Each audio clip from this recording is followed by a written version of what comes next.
I figured it's going to be chilly. Madam Mayor, it's 6:01. Good evening, everyone. I'd like to call this Tuesday, October 15th, regular City Commission to order and ask the clerk to call the roll, please. Mayor Pam Triolo, Here. Vice Mayor Andy Amoroso, Here. Commissioner Scott Maxwell, Here. Commissioner Omari Hardy, Here. Commissioner Herman Robinson. Here. Thank you. If everyone would please rise for the invocation on behalf of Commissioner Robinson, followed by the pledge. May our efforts be blessed with insight, guided by understanding and wisdom. We seek to serve with respect for all. May our personal faith give us strength to act honestly and well in all matters before us tonight. Amen. I pledge allegiance to the flag of the United States of America and to the republic for which it stands, one nation, under God, indivisible, with liberty and justice for all.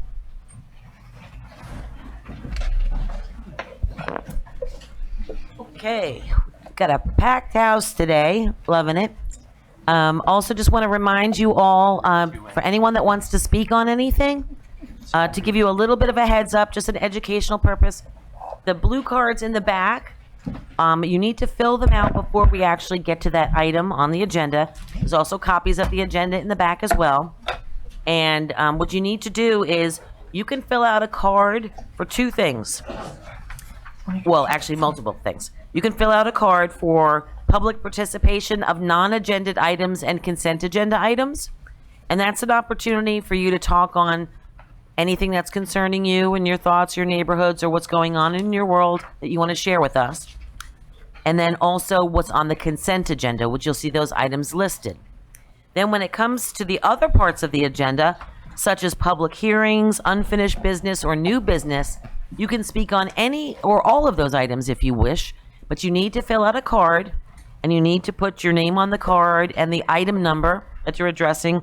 So say you want to talk on potential ballot language discussion, in the right corner of that blue card, you'd put 12A, or if the B item is something that you're interested in, 12B, put that on the top of the card and fill out that card and submit it before we actually get to that item on the agenda, okay? So this way it gives everyone a chance to talk. For non-agended items, you have 3 minutes to talk, and because you can talk on each and every item if you'd like to, you have 2 minutes to talk on the agended items, okay? And just know that when it gets close to being your time's up, I'll start to say, and it starts to beep, and you'll be nervous, and you won't hear the buzzer, and you'll be thinking you have plenty more time to talk, but you really don't.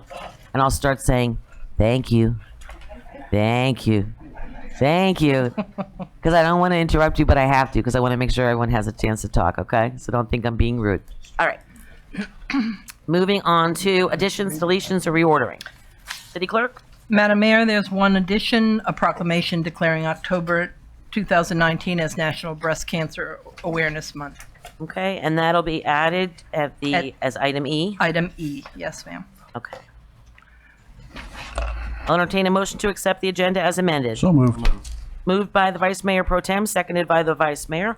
All those in favor state so by saying aye. Aye. Aye. All those opposed? Motion carries unanimously. Okay, we'll move right on. This is item 5A, a proclamation for David German. Is there anyone here? Yes, if you'd come up to the front, Mr. German's family and friends. Jackie?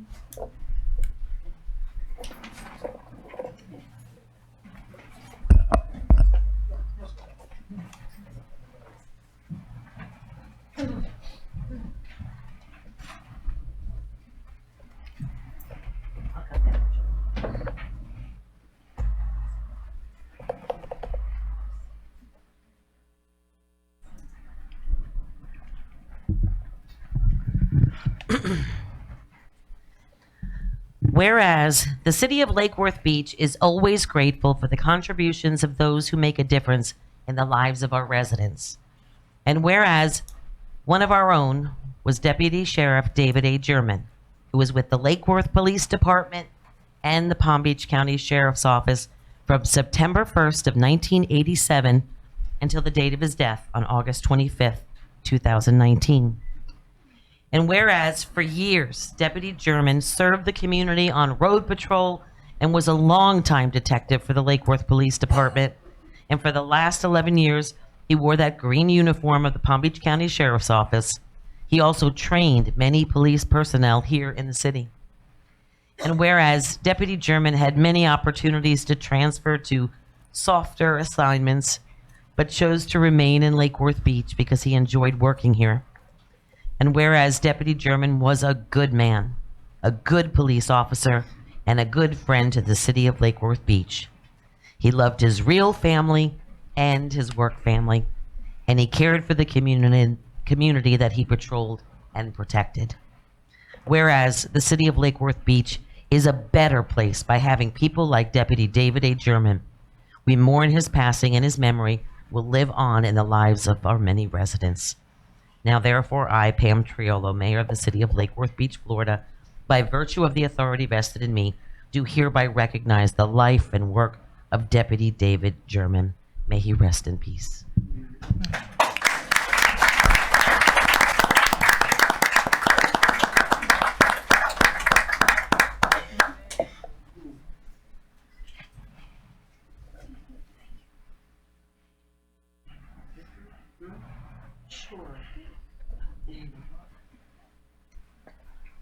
Since we've got her facing it, the commissioner stand up line.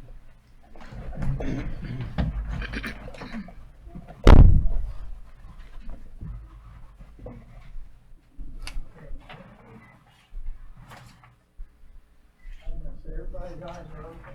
Don't close them until 3. 1, 2, 3. He does that every time.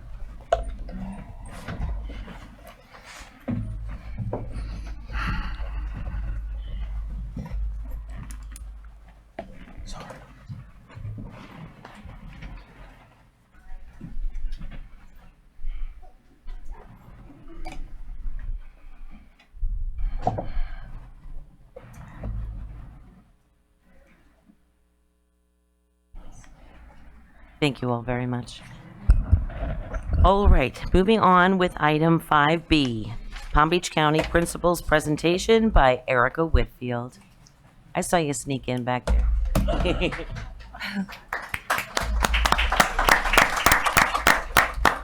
Everyone, it's so good to be here again. Erica Whitfield with the school board. I really like this kind of theme we have going, which is every year we come back, I'll do a little introduction, and then the principals will come back and speak to you. Did that go well for y'all last year? Awesome. It was something that really, I think, meant a lot to me because I felt like it gave such an opportunity for you all to get to know them a little bit better, and then hopefully you feel a little bit more comfortable when you want to ask them questions about your schools. Because to me, these are your principals. They are here representing the students that you guys represent also. So I really like that we are building this relationship. So that's what we're going to be doing going forward here for this year. So I'm here again, and then we're going to have every month we've scheduled each of the Lake Worth elementary school, middle school, and the high school principal to come and give a presentation. So over the next 6 months or so, you'll get to see that. But today I'm just going to give you kind of an overview of the whole city. So first, before I do that, I'd like to introduce the two people I have in the room here from my staff that I think you're going to love. I'm so glad that they're both here. We have Mr. Howard Hepburn. You want to wave to everybody? He's one of our instructional superintendents. And then sitting next to him is Miss Karen Wetzel. You want to say hello? Karen actually comes to us. She was most recently the principal of Suncoast High School, and now she's been promoted to an instructional superintendent, so we're very glad to have them.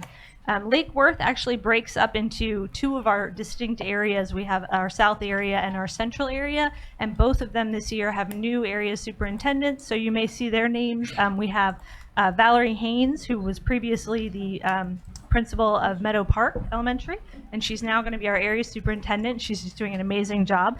And also Dr. Peta Licata, who's South Area, and it was previously our choice in an innovation area superintendent. So pretty excited to have them over this area, and I think you're going to continue to see some wonderful things happening. Okay, so things I want to talk to you about today. We can have I know quiet it's in the such a short chambers, time. please. I'm sorry. It's hard with the recording, so you can't hear the microphones. Thank you. So what I wanted to come talk to you about, some of the concerns that I've had from this commission in the past have really been about the grades, around Lake Worth school grades. So I wanted to come and share with you really good news this year. We have actually had some very good successes here in Lake Worth.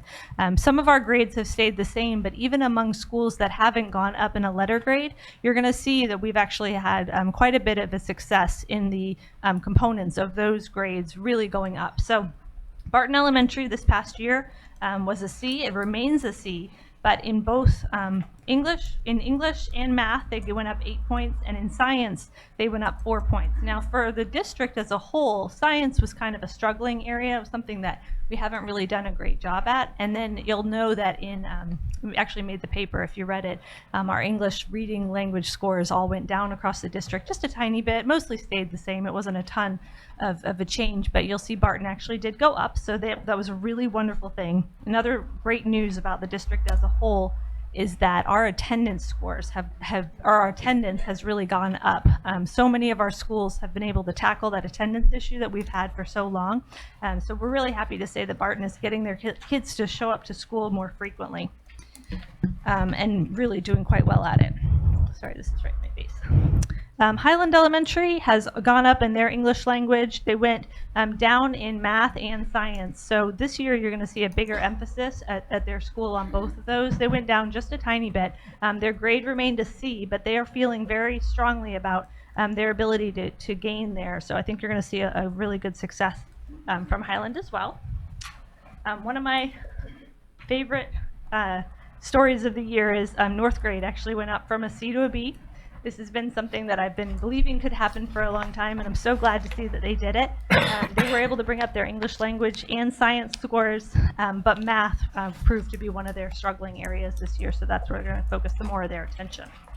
South grade went up in all three areas, 9 points in English language, 6 in math, and 6 in science. They remain a C, but they are doing amazing work there, so we're really excited for them.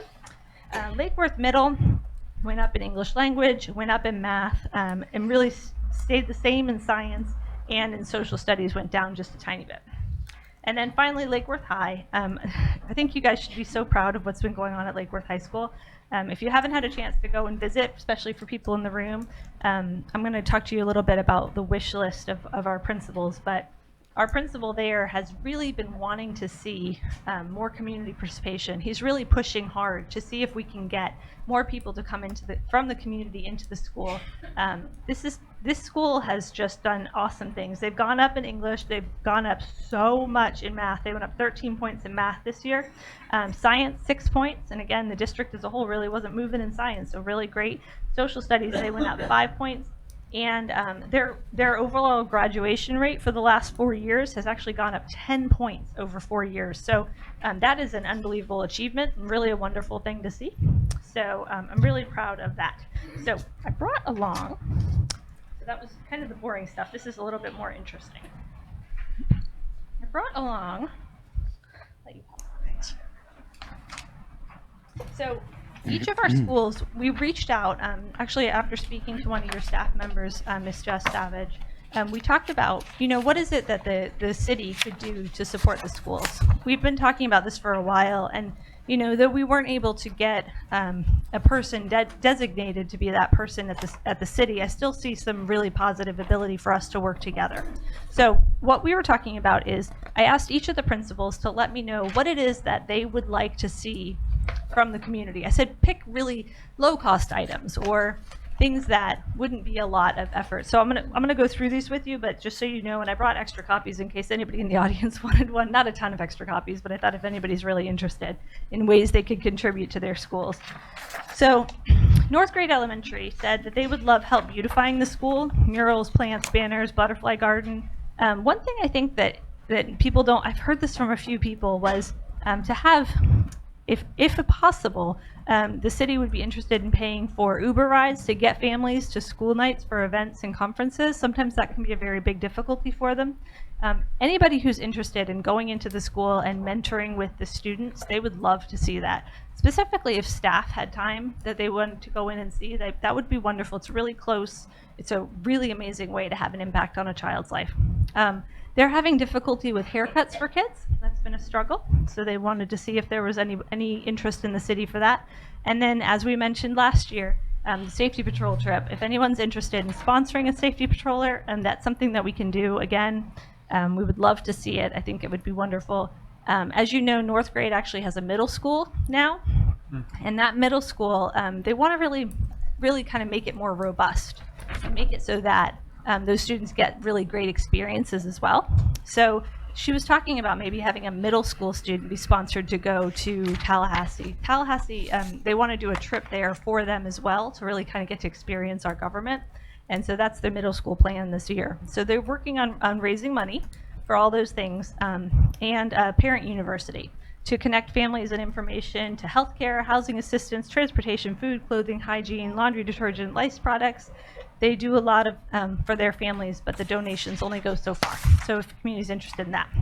The next one I think is really interesting. South Grade Elementary is doing an amazing job having a food bank at their school for parents to come into. I've been in there, and it is somewhat well stocked, goes through its moments of being well stocked, but what we would like to see is a greater variety of culturally sensitive foods that the families that attend the school would really enjoy. So, additions of more rice and beans and things like that would be really beneficial. There's right now, last time I looked, there was kind of a high level of Chef Boyardee, and that's not really necessarily what our families want. So having something like that would really be respectful of their culture. I like SpaghettiOs. Yeah, a lot of people like SpaghettiOs, but we want to give them healthier foods as well. And then also they have a closet for school uniforms. So if anyone's interested in contributing in that way to the school, I think that would be a wonderful thing.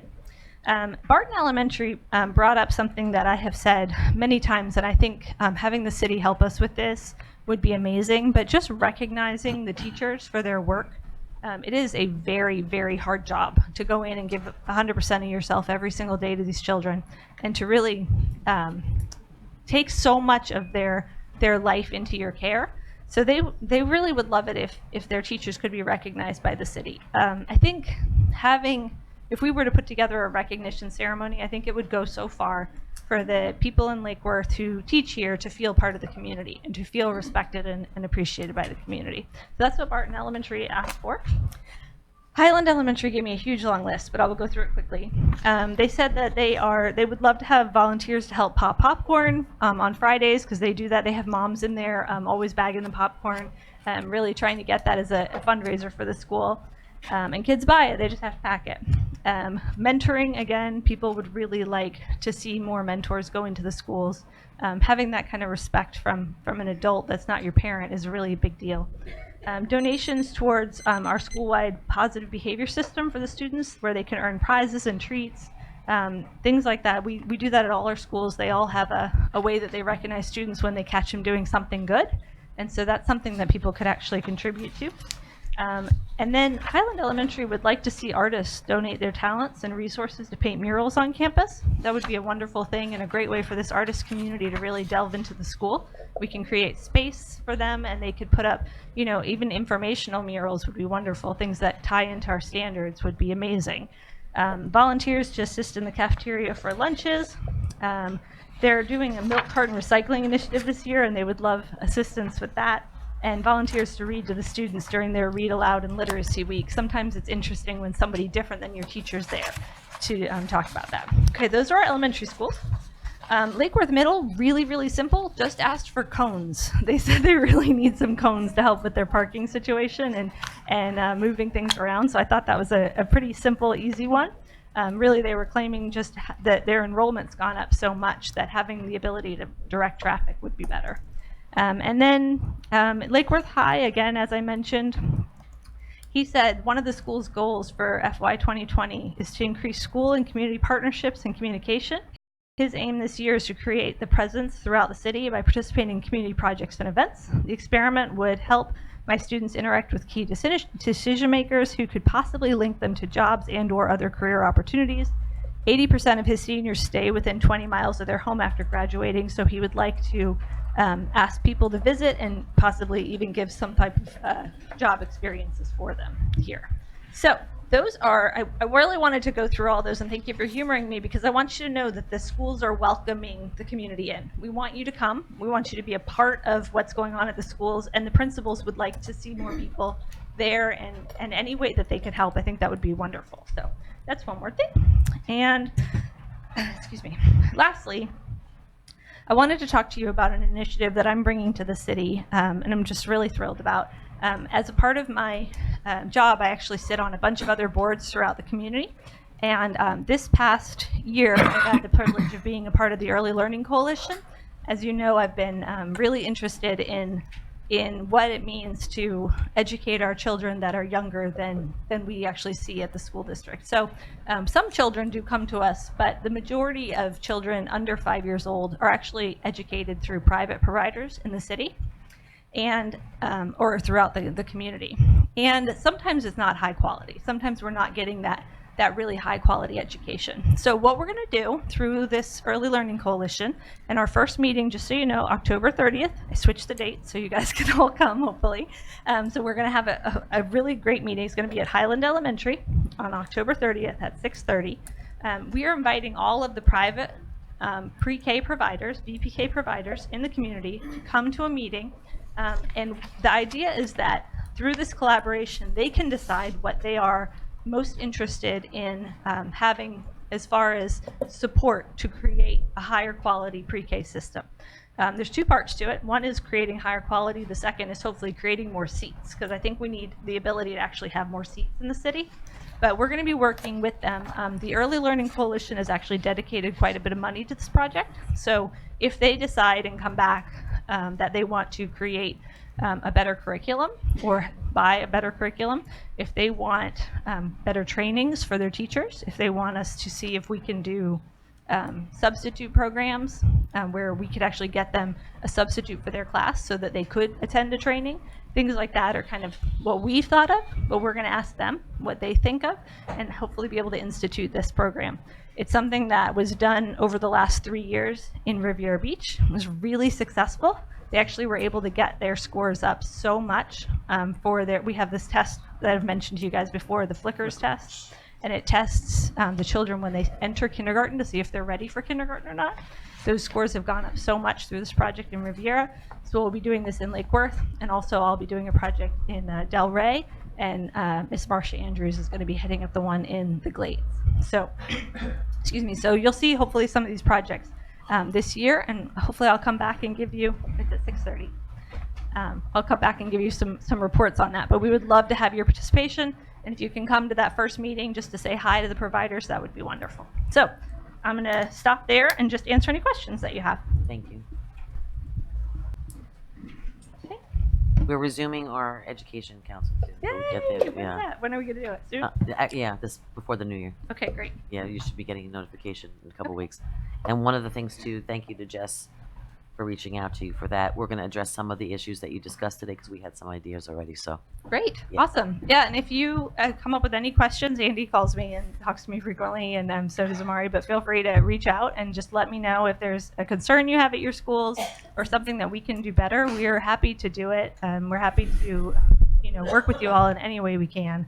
So please just, let me know. Vice Mayor? Just real quick, can you update us a little bit on some of the health and safety issues we've had recently at Lake Worth High School and where we might be with that? Yes, so I feel pretty confident that this is going to be repaired very shortly. They were very quick to respond and to get out a team to go look at the issues over there. So I really appreciate you bringing that to our attention because it wasn't something we had known was going on. In addition to that, there's also an absolute ton of projects that are being done in the city, specifically at Lake Worth High right now.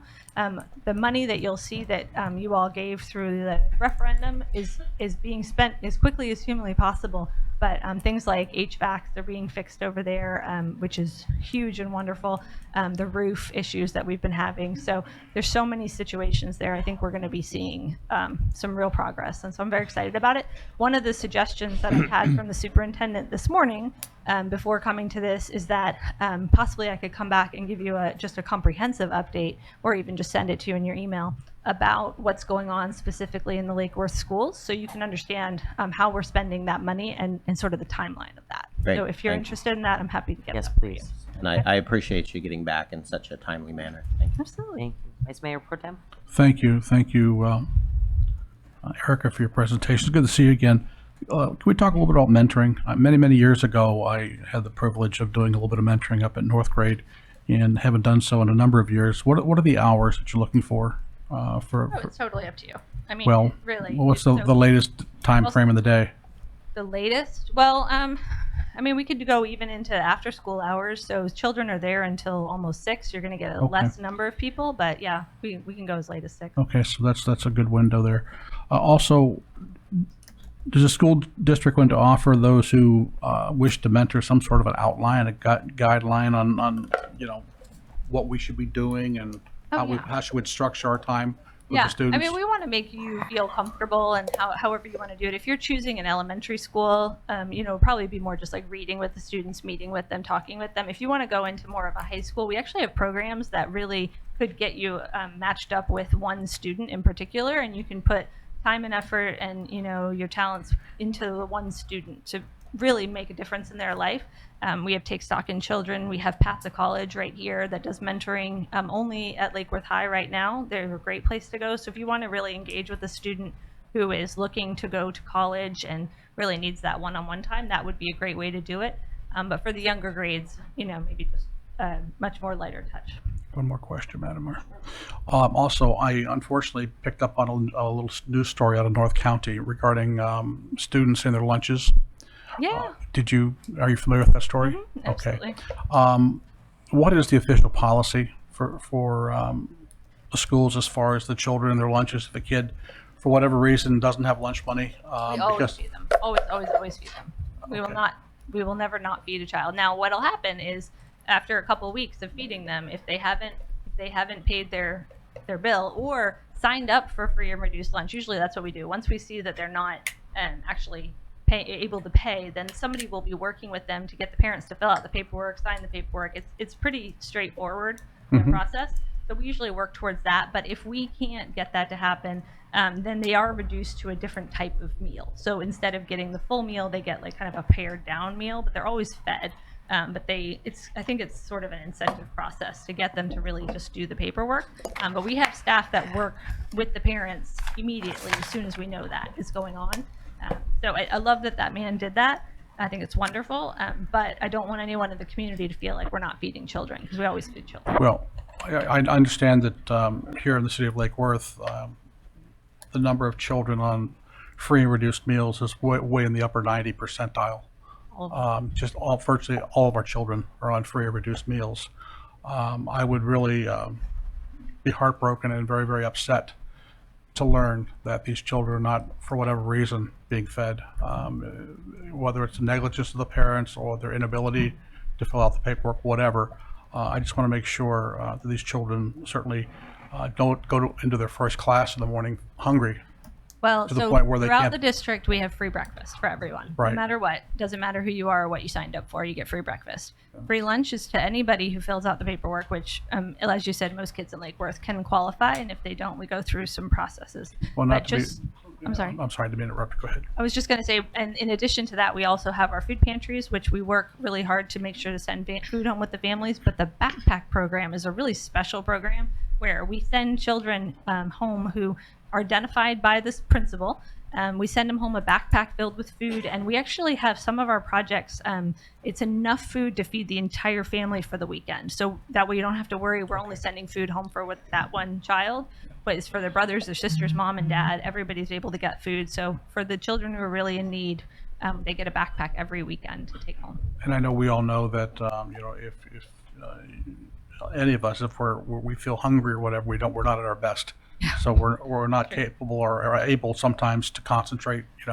I just want to make sure that these children are taken care of. Do you find situations where the embarrassment factor at the parent level kicks in, and that could be a barrier to having this? Actually, at the high school level, the children in high school have an embarrassment factor too. I understand in that. middle school. So that might be one of the limitations on filling out the paperwork. We've done some things to try to alleviate that by having a code that you punch in, whether or not you're a pay student or you're a free or reduced lunch student. So you wouldn't know when you see a child go through the line how they're being paid. for their lunch. But so we've done some things to really try to make sure that that doesn't happen and it doesn't become a factor. But yeah, definitely it could be a factor. And I don't mean to spend so much time on such a fundamental aspect of education, but, you know, after hearing that story, it just reminded me again that, you know, we have just a disproportionate number of children that are in that situation. Yeah. And I can't help but think that some of the other children that aren't on the free or reduced maybe should be, or their parents maybe are a little embarrassed or whatever, they're ashamed. We to work come on it forward. all year. We never Okay. give up trying to get You children promise, on right? it. Absolutely. Okay. I'm on Thank it. you. Thank you. Commissioner Robinson? Yeah, thanks for, you know, the enthusiasm that Lake Worth schools have. And to Commissioner Maxwell's interest in the lunch program, you know, meanness is there, and the discrimination with the food program. Is there any idea of what it would cost to eliminate, you know, the payment for lunches? Yeah, actually, we've been working on it. There's something called the CEP program. This is very detailed, but there's something called the community eligibility provision. So the idea is that the entire community right now in all of Palm Beach County, we're at 62% free and reduced lunch. So if we were to go to the USDA, we could say, okay, at 62%, we should be able to say that enough children are hungry in our community that we should be able to just make every single child be able to get free lunch, and that would be ideal. The one limitation that we've had over time, and I swear I've been working on this for years, is that a lot of the other funding that we get, like when I say to you that this is a Title I school, the reason that I'm able to say that is because I use our free and reduced lunch numbers to be able to see how much poverty there really is in a school. So many other programs have been associated with this number that if we decide to go to a community eligibility provision where everybody is getting it, we have to find another way to collect that data. So it's a logistical problem at this point. Not that we don't have the poverty, we do, but to get to that point, it's taking some time. Plus, the USDA is actually setting up a standard where they may reduce the amount down to 40%. And so if it goes, or where they're not counting us at high enough, and so if they do that, then we would no longer be eligible. So we're kind of in this waiting game with USDA and figuring out how we would handle all of these other funding programs. So it's something that's high on my priority list, and I do work on the Hunger Relief Advisory Council with United Way, and this is something that's on our priority, but it is definitely, It's just so easy it would be nice. That's how we pick do it on with kids breakfast. that are different in some way. And the VPK, and that's what we're talking about, is, you know, with the child's brain developing between the ages of 3 and 5 is the most critical time, and we're not educating really at that period of time. One other issue we have with VPK is that some of these private providers, though they have the ability to get free lunch through the USDA, they don't actually sign up for it because it puts an extra attention onto their processes, and they could get in trouble with it. So sometimes rather than go through that process, they just avoid it altogether. So what this program I'm hoping will do, this program we're doing is to actually create a mentorship program between organizations who have been successful and who are interested in doing it, so that we can get more of our private providers to do that work that we already do when they come to our schools. Great. And homecoming. I know I I'm would really love to see this happen. I'm ready. Well, Let's do it. Dr. Epps is interested. I but, know he is. you know, He is interested. Next year. Not this year. What are you doing? Sure. Why not this year? Soon. What are you doing? We did it, we did it before. I know. We did it 2 years in a row. Why can't we do it When I again? talked to him, he says he's just waiting for someone to call. So, All right, if I'll anybody's call him. interested, call him. I'll call him He tomorrow. wants to do it. We will get that parade. Done. Yes. Let me follow up. You know, thank you, Commissioner Robinson, because Eric, I think I've mentioned this to you before. In some of the previous presentations where you've shown the percentage of children on free and reduced meals, I did real quick math in my head and realized you're only talking about in each school a couple of dozen kids on the outside that aren't in that program. And at the high school level, of course, you're talking probably a much larger number.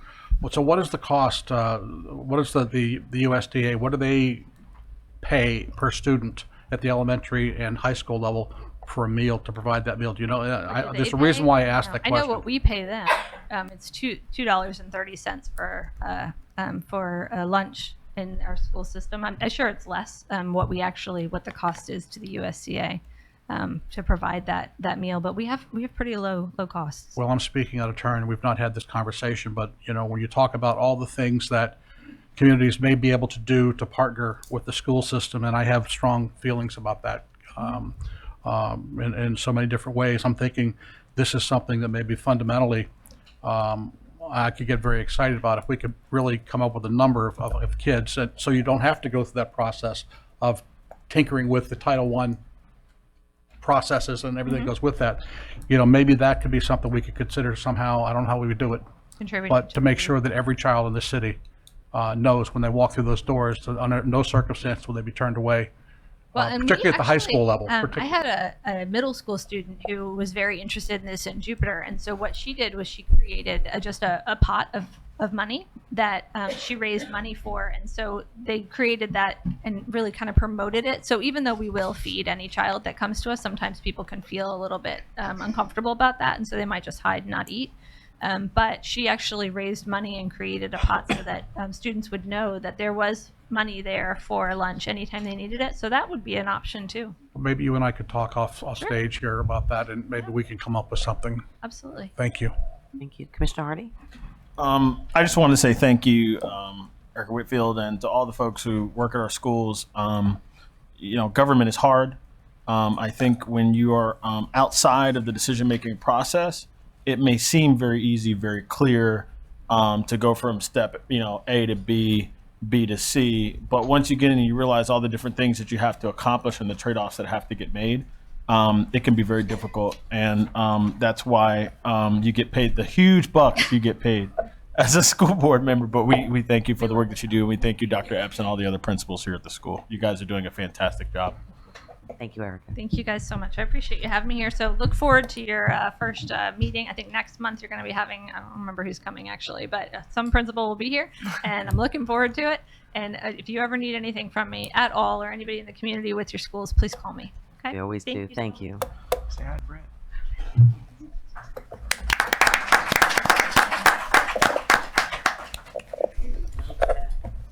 Anyone here from Grant Chapel? Oh. Miss Trudy. Retha told me that a lot of these people are from Grant Chapel.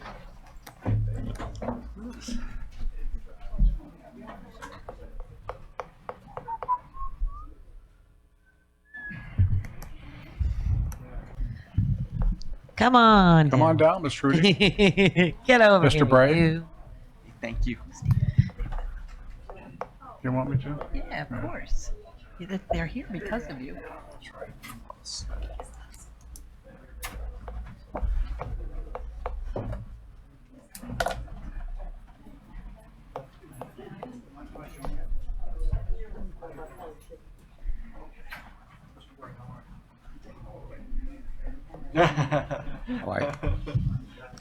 Well, before I read this, I just want to say that the Vice Mayor Pro Tem and I had an opportunity to be there the actual night of the celebration, and we were so very grateful, and you were very gracious. And it was quite a celebration. I still think about it, and I'm looking forward to coming back again. That was quite the celebration. So it is our honor to read this proclamation for you. Whereas Grant Chapel AME Church recently celebrated their 90th anniversary in the city of Lake Worth Beach.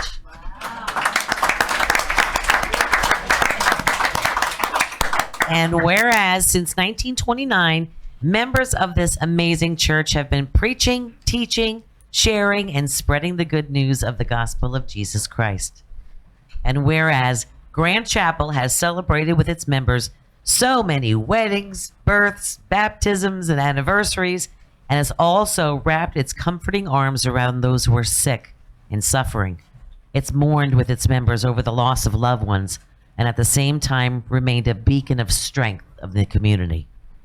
Whereas Lake Worth Beach pays special tribute to this church on its 90th anniversary, and we give thanks to Grant Chapel for every pastor, every church member, and every outreach program Grant Chapel Church has given to our community.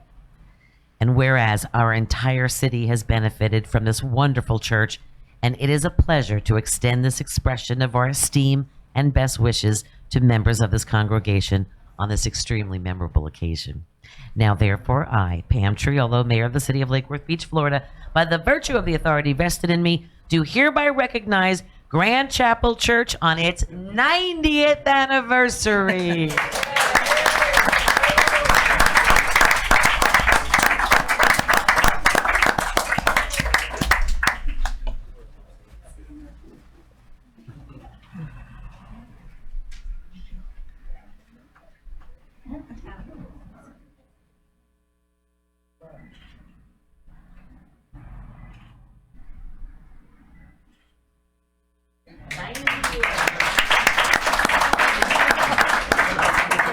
How are you, sir?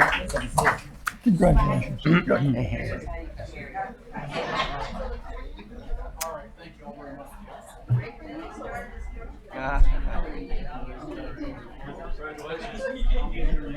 Madam Mayor?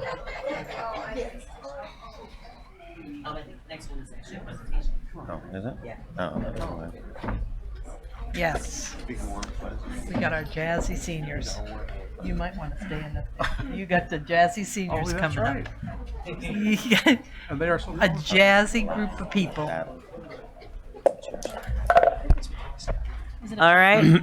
Up next, the presentation by Retha Lowe regarding our jazzy seniors.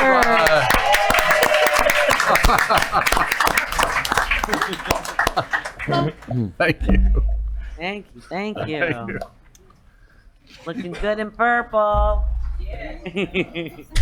These are exercises? Oh, we do exercise. Know what you're handing out? Oh no, this is my begging list. So jazzy. Begging this.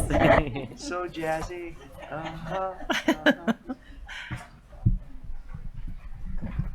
I just want to say good evening to all.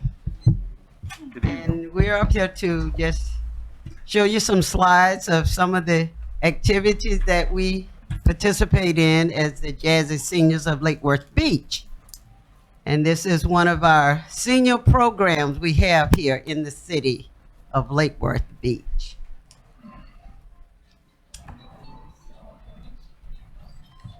Phones off, please. And why this is going on, I want to just give this shout out to Healthy Lake Worth because they have become a partner with us. And Healthy Lake Worth came out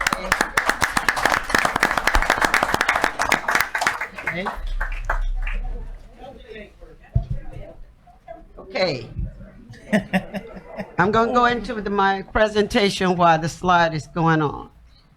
An active senior program and is much needed here in the city of Lake Worth Beach. A senior program benefits the community by keeping our senior citizen population actively engaged in activities.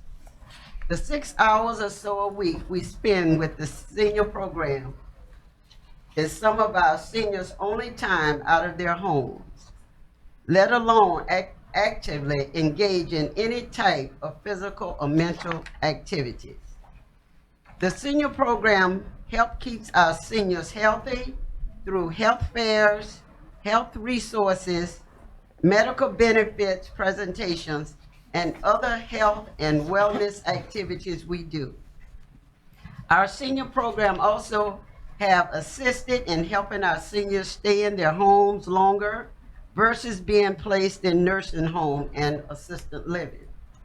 By creating a family within a family, by checking on each other, members accomplish other members to doctor's appointments, and also being a resource in helping aging members find assistance to home maintenance and repairs.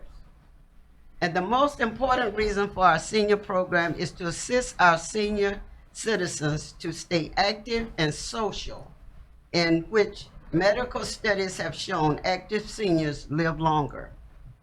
We provide this by actively engaging in activities, field trips, social functions, dinners, and participation in our National Senior Expo and National Senior Day at the state capitol. I would like to read a quote from a fifth grader that came to visit us last year. He had to do a project. His name is Dylan Durrell, who did a Leader and Responsibility Service Project report on us last year at the Lake Worth Jazzy Senior Program. He quote, "I feel happy to see my grandmother play board games and interact with other senior citizens. Our elderly deserve to be respected and act in a program like this. Because of all the good things they have done for us in our community, I feel that I help the elderly, others will do also. And God wishes for us to take care of the elderly. That's why I chose the Lake Worth Senior Program as my Leadership and Responsibility Senior Project," in the quote. Which brings me here tonight and our seniors. We, as you can see, we are here representing the commission. We are requesting the commission to help our program travel on, and I gave you the information that we're on our senior trip to Memphis, Tennessee, on a guided historical and educational tour of Memphis. We have been diligently working and fundraising and have raised over $10,000, and that's in less than 3 months that we did that toward this trip for lodging and some activities. But we are here in need tonight from our commissioners to use some of their discretionary funds to fund our transportation. And as you see on the information sheet that I gave you, how much we need for the bus. And I would say that within, as I said, less than 3.5 months, we put on different fundraisers. We got partnership with, as I say, Healthy Lake Worth, who was very good to us. And also Commissioner Maxwell. One thing that he have done over the past 2 years, he have come and participated with us in these programs. He have provided his resources. He have provided himself physically, and he have taken money out of his pocket to help sponsor different things in the senior program. And like I tell everybody, this senior program is not my program. This program is the city of Lake Worth Beach for all our citizens of Lake Worth. And we meet twice a week, Tuesdays and Thursdays from 10 to 1. Sometimes we get really excited, we might stay to 2. And as I said, all our jazzy seniors, and this is just part of them, this is not everybody, stand up. All right.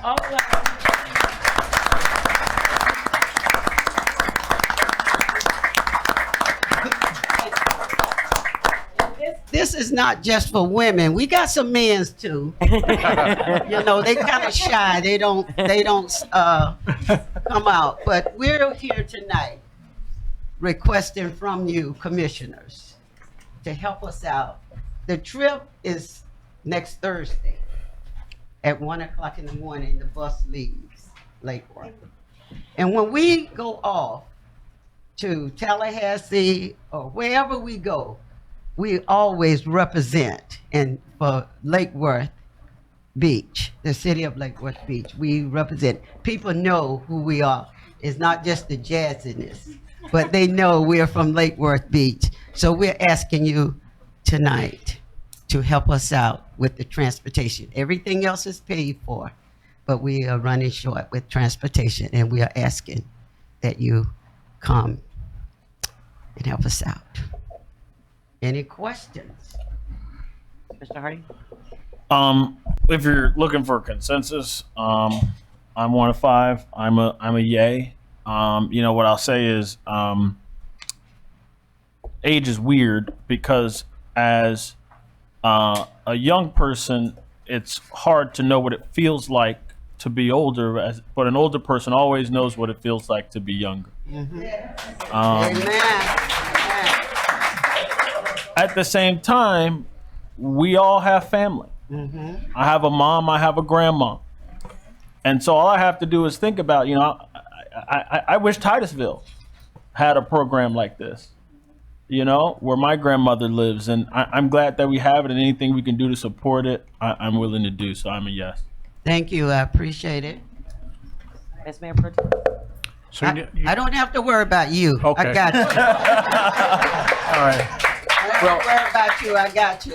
Well, so you need $8,000. Is that what I think? Yes, we need to pay for the bus, the transportation, and we would appreciate it. All right.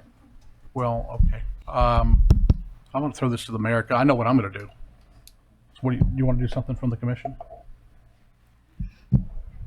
I hate to put you on the spot, but you're on the spot. I was just thinking personally. Oh, okay. Yeah, whatever. I think it doesn't matter. I think I have $2,000 left in my operating account. My report was due this week. It's in my private operating. It's the money I used to travel with, and I'm sure you've all read all those glorious articles about me this week and then the Palm Beach Post. Just taking the moment to set that straight. I didn't travel all year just because I was going to this and I was a presenter and we won an award. Oh, Okay. great job.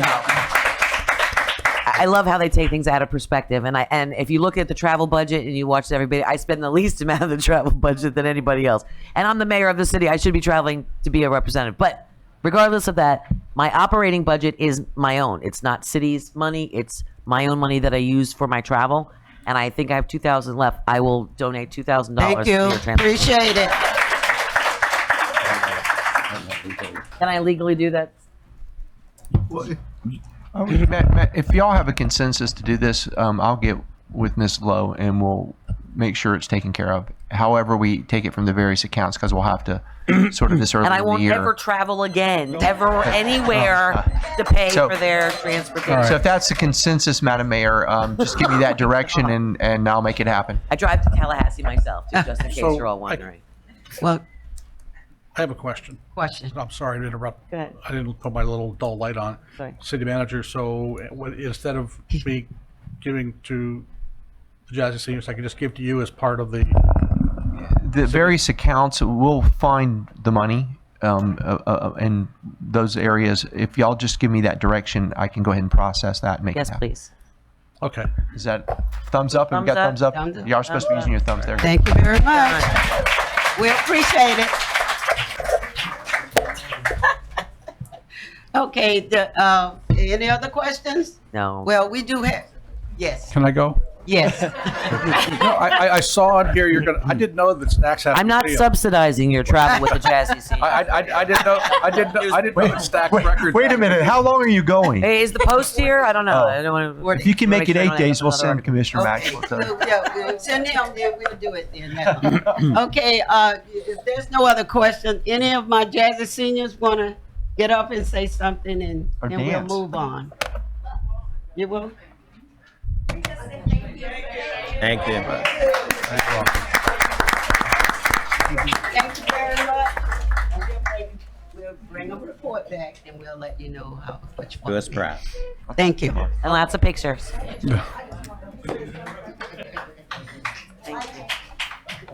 I joined the Jazzy Seniors I need and I'm this for having a him. wonderful time with them. They're He doing needs great. this. And I think everyone in this room who isn't a member, it's only $30 to join and the membership year starts in January. So I'll get my shirt then. I don't have one. They asked me to wear purple, so I did.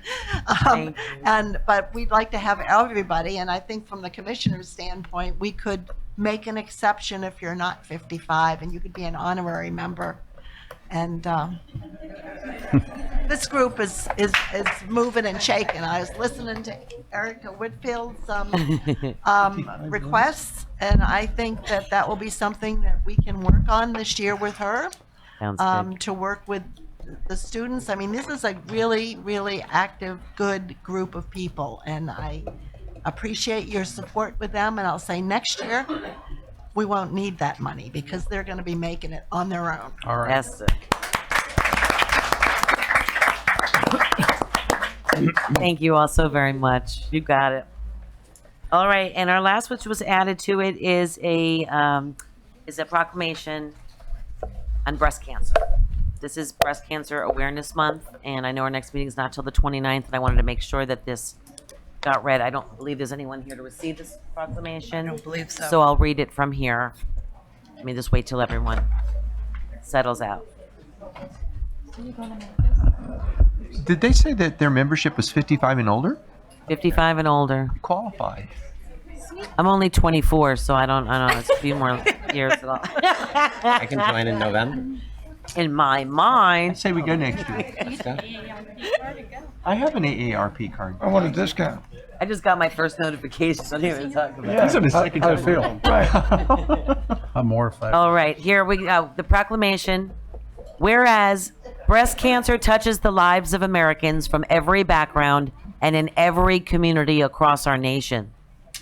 And whereas, though we've made great strides in combating this devastating illness, more than 200,000 women will be diagnosed with breast cancer this year, and tens of thousands are expected to lose their lives to the disease.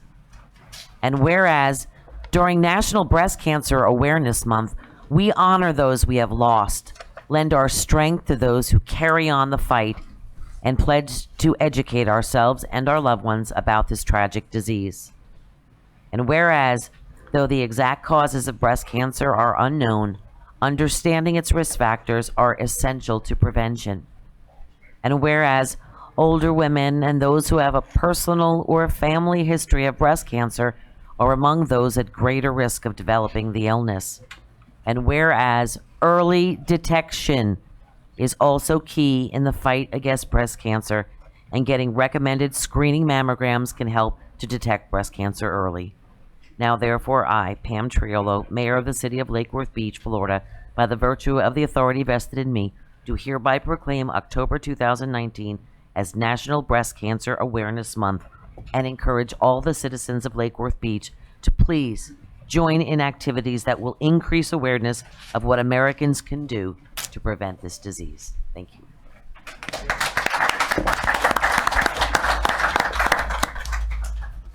Okay, I'm going to move on to Commission Liaison Reports and Comments. If you can keep them brief, because we have a lot of presentations there. Commissioner Robinson, you want to start? Briefly, I had a interesting, lively neighborhood meeting at South Palm Park last night, and look forward to other spirited input, positive input from all the neighborhoods. What we need is solutions and answers, and recognizing all the positive things in our neighborhoods. I want to thank Healthier Lake Worth for all their participation in different ways in Lake Worth. And I want to encourage the NAP, the Neighborhood Association President's Council, to distribute some of their money in really needy ways. They have an account that's sizable, and I look forward to their generosity. Thank you. Actually, I'd like to honor your request to keep it brief. I have really nothing. Thank you. I just want to go over and remind people about some of the events coming up. Little Scream is our Halloween event. Because it's so large, it's been moved to Bryant Park this year. It will be complemented with Trunk or Treat. We still need some cars and families to come out with their trunk full of candy. So if that's something that works for you, please come out. We also have this year the Zombie Run. So that'll be our Halloween event. Followed up by Veterans Day, November 9th. It will be a parade and also a gathering afterwards. Holiday, we have Day of the Dead coming up, November 12th. Tree lighting, November 30th. Holiday parade on the 14th. And at the holiday parade, we give away bikes. We're always looking for donations and or cash. Staff will go out and buy bikes. Every year, we look for more because we always have children that go without. So if that's something that works for you, please donate a brand new bike or some cash, and we'll buy those for it. That's all I've got. Commissioner Hardy? Sure. Monday, October 7th, I attended the first annual Miami Housing Summit, which was presided over by the guru of housing in Miami, Michael Liu, former Undersecretary of HUD. The problem's the same everywhere. You know, there's not enough affordable housing. Lots of reforms are needed. I'll spare you guys that, but I have something for each of you that I took from that conference, and I'll get it to you through Sylvina. The other thing is on Friday, October 25th, at Palm Beach Atlantic at 10 a.m., the Treasure Coast Regional Planning Council and the South Florida Regional Planning Council are getting together for our annual joint meeting. So elected officials from Miami-Dade County to Indian River County are going to be getting together to talk about the regional planning issues there. And one of the major ones is the Tri-Rail Coastal Link. If you're interested in that, please come to that meeting. We're supposed to get a Tri-Rail East along the FAC track from Jupiter to downtown Miami through every downtown. And basically what has happened is since Brightline has gotten started, they basically shut down the conversation of a more affordable commuter rail. And it's even gotten to the point where cities are now paying Brightline, as Miami-Dade County is doing, to add stations in what are typically wealthier communities in between. Aventura is an example. The Miami-Dade County Commission just voted to give a private company tax dollars to create unaffordable rail transportation.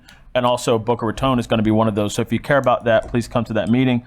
November 11th, which is the second Monday in November, we're having a neighborhood community at the Hatch, a neighborhood meeting at the Hatch with the developer who won the CRA's RFP for the properties between Lake and Lucerne. The last thing I'll say is EUAB. The Electric Utility Advisory Board is supposed to be able to meet every other month, but they've been having difficulty meeting. And whatever needs to happen so that they can meet and have things in their agenda, it's absolutely imperative that they be able to meet in accordance with the ordinance that we passed. There might be arguments or different interpretations about what exactly a policy issue is, and there might be the case that there are no policy issues for EUAB to tackle. I would beg to differ with that. They need to be able to meet. There are citizen board there. They need to be able to meet. Last thing is, we need to revisit Boutwell Road's redesign. We lost some stop signs. There used to be a four-way stop at 7th Avenue North and Boutwell, and now it's no longer a four-way stop. So if you are a kid trying to cross the street there, it's an issue. Or if you're a car trying to come out onto Boutwell, you have to wait for the north-south traffic to subside, and that's not going to happen. We need to replace those stop signs that were lost, and that would be it. The Coastal Link actually came before the TPA. I've got the TPA. Used to be the MPOs, now the TPA. It's a lot of initials, but it was the Metropolitan Planning Organization. Basically, the people that spend the money that comes to the county for roads. Right. And I sit on that board. I have now for 7 years. And the Coastal Link, to give you an idea, is the Brightline train everybody knows about. You know, okay, we made for the Brightline to be able to come through here, and it goes fast, and it goes right by us. It doesn't stop here. It stops in Miami, Fort Lauderdale, West Palm, and it's supposed to go on to Orlando and there. The Coastal Link is actually supposed to stop like Tri-Rail does in our individual cities, but on the FEC line and on the same one that the Brightline's coming through. And the reason why that's so important to all of us cities and towns is it actually drops you off right into the heart of the downtowns. You know, you don't have to take another form of transportation from the Tri-Rail to get to where it is that you want to go. You actually get dropped off right in the downtown area, which is great for tourism and for going places and being able to, you know, take alternate forms of transportation that you can rely on to go out and enjoy some of the best that our county has to offer. So we would enjoy that. Think about them dropping off right here by City Hall, heading downtown, enjoying our art galleries or music venues or restaurants and things. So it's really important to us. They keep postponing this decision. And the last I heard was that they were not going to be having this because they want the cities and towns to basically cough up all the money for this link. Well, they haven't even done the studies to show or put anything in place. How would we know? Should we just say, yeah, we'll pay for it and not know how much those costs are? I mean, they could be working now. It's not going to happen overnight. They could be working now to actually create the preliminary plans to make this happen so that we're moving along with the process by the time these other things fall in place. And it's just, it's one of those things. It's talk about kicking the can down the road. We just keep kicking it and kicking it and kicking it.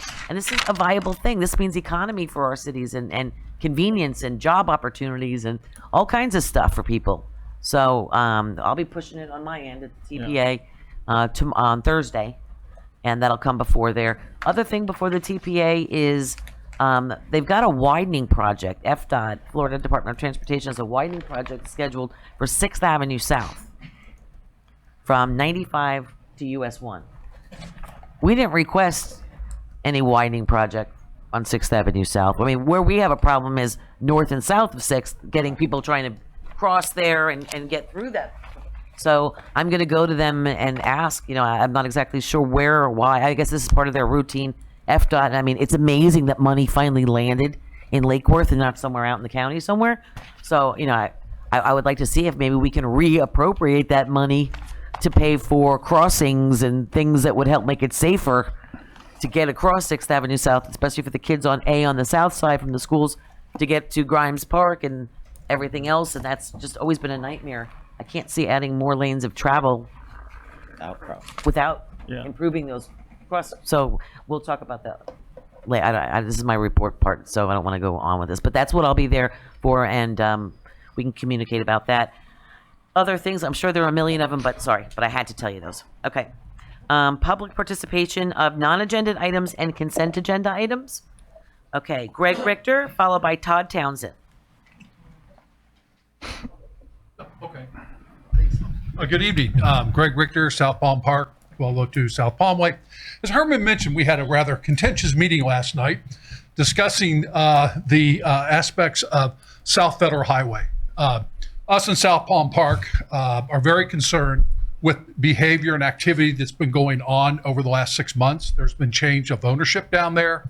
And we've seen an increase of criminal activity down there. Prostitution is pretty rampant out on the street now. I mean, just this morning, I went down to the gym this morning down Delray and came back. 3 of them out on the street this morning on the way home between the split there and 12th Avenue South. And one of them, tried to step in front of my car. So we have a problem, but it's not a problem of South Palm Park. It's not Commissioner Robinson's problem. It is our problem. And what I wanted to address, and we're going to work on putting a committee together, but we need everyone's help here. We need the city manager. We need the city commission. We need zoning. We need William Waters Department to figure out what we can do to make South Federal Highway a more economically viable place for Lake Worth. Because right now it's a detriment and it's only getting worse. And while I think there's some, what the police have told me the few times I've talked to them, and I'm going to use the word allegedly, the bigger issue has been the Goodwill housing down there. I don't know that for a fact, but while Goodwill, I think, has good intentions, their outcomes are terrible. And it's affecting our value, our property, your tax base, and we need as a community need to work on not just cleaning up the crime, but cleaning up the street. How do we get developers in there? There's a lot of them that own the property. How can we make it viable for them to come in and build there? And it's not just affordable housing. It's a matter of bringing in middle income housing in there so we can improve our tax base. Because you do that there, this just rolls further on west of Federal Highway. Because I've walked every one of those streets from 12th Avenue all the way up to Lake. And that is just a gold mine in there. But I think one of the biggest hindrances is what's going on in Federal.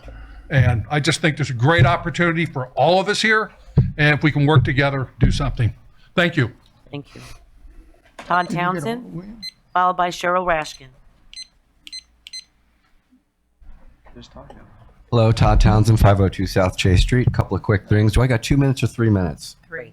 3 minutes, great. So what I'm going to talk about is not just me. I have a group of people now working with me on this project.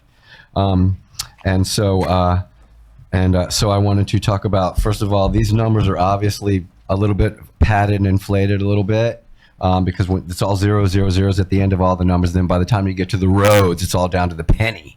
So that struck me as a little bit bizarre. So I thought that was worth looking at again. And so now I know I have time, I can chill. So here's the penny. This is what I want to do with our penny sales tax money, this program that I've been working on. I got a lot of people working with me on this now. And this is what we receive from our city here with all these numbers and stuff. And this is the infrastructure for our city. So I think that we should do make the beach good, and then we can spend our money on infrastructure, right? When you go to Paris, you go to see the Eiffel Tower, not to go see their pipes and their plumbing and their electricity and their scoreboards. When you go to Rio de Janeiro, you go to stand at the feet of Christ and ride the rails and see all that cool stuff. When you go to London, you want to go to the Tower of London. When you come to Florida, you want to go to the beach. You want to see the ocean. That's what it's all about. So I wanted to ask if we could possibly have a little bit more time, maybe 2 more weeks, for my team to come in with a little bit better of a presentation, so that, because this is quite a major situation, and we're putting together a petition and all this kind of stuff, so that we can spend our penny sales tax money the right way, and not the way that has been described to us by Commissioner Maxwell. I think that Commissioner Maxwell was very wrong with that sneaky trick from the other week. Direct to- towards me. Oh, I thought I that get to Commission- take all the juicy. Okay. Wonderful. I thought Commissioner Maxwell was very wrong with No. this whole situation. This is all great stuff, and this guy right here can put this together, and he can do whatever we really need him to do, and he's proven that. And he's got a lot of experience to do so. So, I think that Commissioner Maxwell should actually step down. Would you keep it directed to you? I Can't think address that other commi- commissioners. You have to address me. Okay. I think that Commissioner Maxwell should step And down. then you should direct it towards me. I still think that Commissioner. Would you? Point of order. Anyway, so with that said, I just want to ask you for 2 more weeks so that we can bring some people in, business people. I'm sure you've already heard from some of the business people in town who have taken this plan too. We want to have some time to, because it's a very large situation, this penny tax sales money, everybody's up in arms about it. So we really want some time to do something about that. And as far as the bill, I know that the big problem with doing this or this is essentially the building that needs to be replaced, because we have workers working in our building that's also wants to fall down, and it's just not a good building.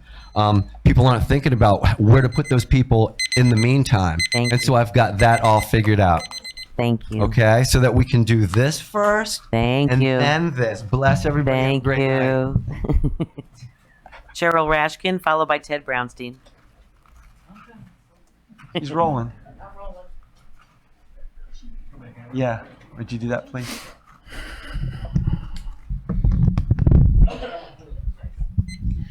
Good evening. Cheryl Rashkin, South Palm Park President of our neighborhood association, and that's who I'm addressing today. My home address is 1302 South Palm Way. Yes, we did have a rather robust meeting last night, and that's because our neighbors have been inflicted over the past several years with an outcropping of additional persons that wish to do us harm through prostitution and crime. And it's been very, very bad. As Mr. Richter said, the last 6 months have become intolerable, absolutely intolerable within our neighborhood. Neighbors that we haven't seen in a while came out to our meeting last night and voiced their concerns. Some of them nicely, some of them not so nicely. So Commissioner Robinson was wonderful in the way he handled it. So I want to thank you again, Commissioner. You did a great job. I hope to never have that again because, oh my gracious, I got finished. I had a martini. But we need your help. We need your help. We need everyone's help in this room to help us alleviate this problem. We want to grow. We're a wonderful city. My husband made me move here, where I lived in Nana Land in Royal Palm, to come into the city of Lake Worth where he works so he wouldn't have to make the drive. And I could continue my drive down to Fort Lauderdale. So I want us to come back. I want us to grow and keep growing. But right now we're stuck. We're stymied. We have so much empty property down on South Federal Highway that we'd like to get developers in. Commissioner Robin brought up the fact, and so did Mr. Richter, that we're forming a group within our neighborhood. We hope to include others throughout the city to be on this. Mrs. Bloxon, please. To get on this group to help us come up with a resolution to solving these issues. We have problems that are not just local to us. We just seem to have more of them because we had all those empty hotels and apartment buildings that are now being rented out, not to 1 or 2 persons per room, but anywhere up to 8 people. The only good hotel that we have in the city of Lake Worth is in South Palm Park. They are associate members with us. They've been approached by one of these entities to rent out their facility for $10,000 a month, walk away. They will handle anything and everything. Now, if you have family coming into town for the holidays and you want a nice place for them to stay, my family's gone there. My friends have gone there. It's called the White Horse. It's the only place left in our city that's great. So we're begging for your help. Thank you. Thank you. Ted Brownstein? And I'm going to volunteer as Sergeant of Arms at our next meeting. So. Ted Brownstein, followed by, I'm sorry, it's really hard. It looks like Arganella Matthews, Teresa, Vanessa, Nora. No, you're going to be one more person. First Ted and then whoever. This one, you're up next. You're on deck. Good evening, everybody. A little bit of a light topic. Thought you might appreciate a little update on research into the earliest history of our area, the Jewel. For those who don't know, before we had Lake Worth Beach, we had Lake Worth. Before we had Lake Worth, we had Lucerne for about 6 months. And before Lucerne, there was an unincorporated community of farmers in this area called the Jewel. And Fanny and Samuel James are known as the first settlers in the area. Fanny James was the first postmistress and very prominent person in the area.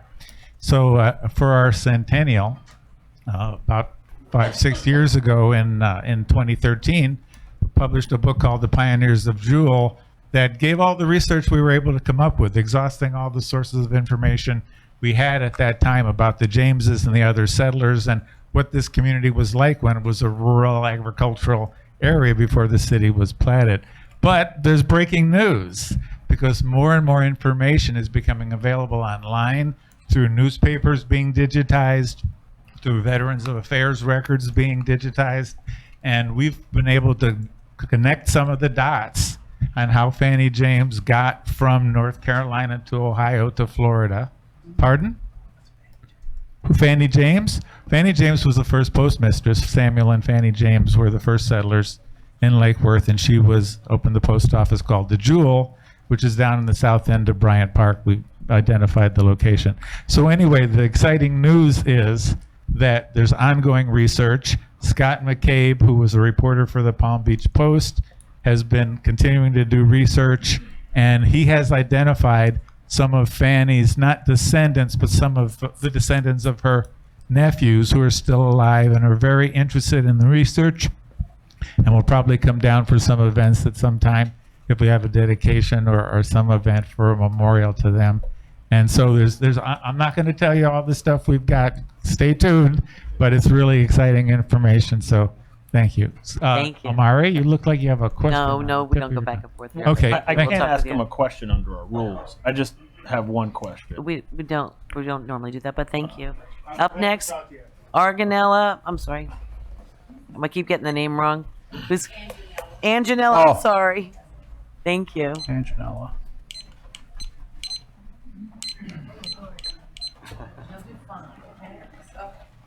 Well, it's my first time and I'm nervous. And I'm here on behalf of the Lake Worth Jaguars, the football league in the city of Lake Worth. I also have Anisha, Coach Jackson, Nora, Tiara. We have, oh gosh.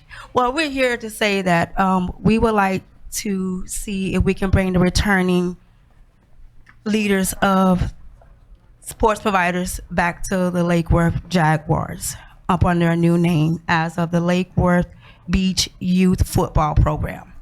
For the past 2 years, we've been up on the YEAAA, which is with Michael Bird, which has not been successful at all. Before then, we was with the Lake Worth Warriors, and I've been with Lake Worth Warriors when I started back 6 years ago, where we had more participation with the kids, more turnout. These past 2 years up under this new league, we have less kids coming out to participate with football. We have less things taken from us. We do appreciate Commissioner Robinson coming out last year to our football game but we haven't had anybody come out this year due to the lack of the president being around, the lack of support, basically. And when we were the Lake Worth Warriors, up under the votes, we had an excellent program. Everything doesn't go the right way. Even with the Rashkins, who was on board, who taught me everything, because I started out as a teen parent first, and then got a part of being the board by people leaving, and but we really would love to have Ed DeVoe come back just to look over us, to help us get us back on the right track, because my son loves football. My 7-year-old, that's all he talks about. And if we're going to still be with the league that we are with these past 2 years, a lot of parents are not coming back. Reason being is because they're saying that we don't have enough support from our president, who's Michael Bird now, and Kendra. And we really, really need a new way. We do have people in place who's willing to be the president, the vice president, secretary, a treasurer. We have our board. Coach Jackson is one who came from Fort Lauderdale last year, who came to Lake Worth, and he came out and visited us and said, well, I'm going to give Lake Worth a try. So he was excited. He was a coach, but then he wanted to do something different this year, to come on board as a president.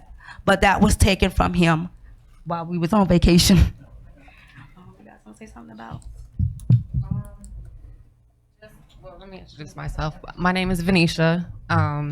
I've been a part of the Lake Worth program for the last, son is 11. He's been playing since he's been 6 with Lake Worth. Started at Lake Worth Warriors. At the time, I saw that was when Ron Osborne ran the program.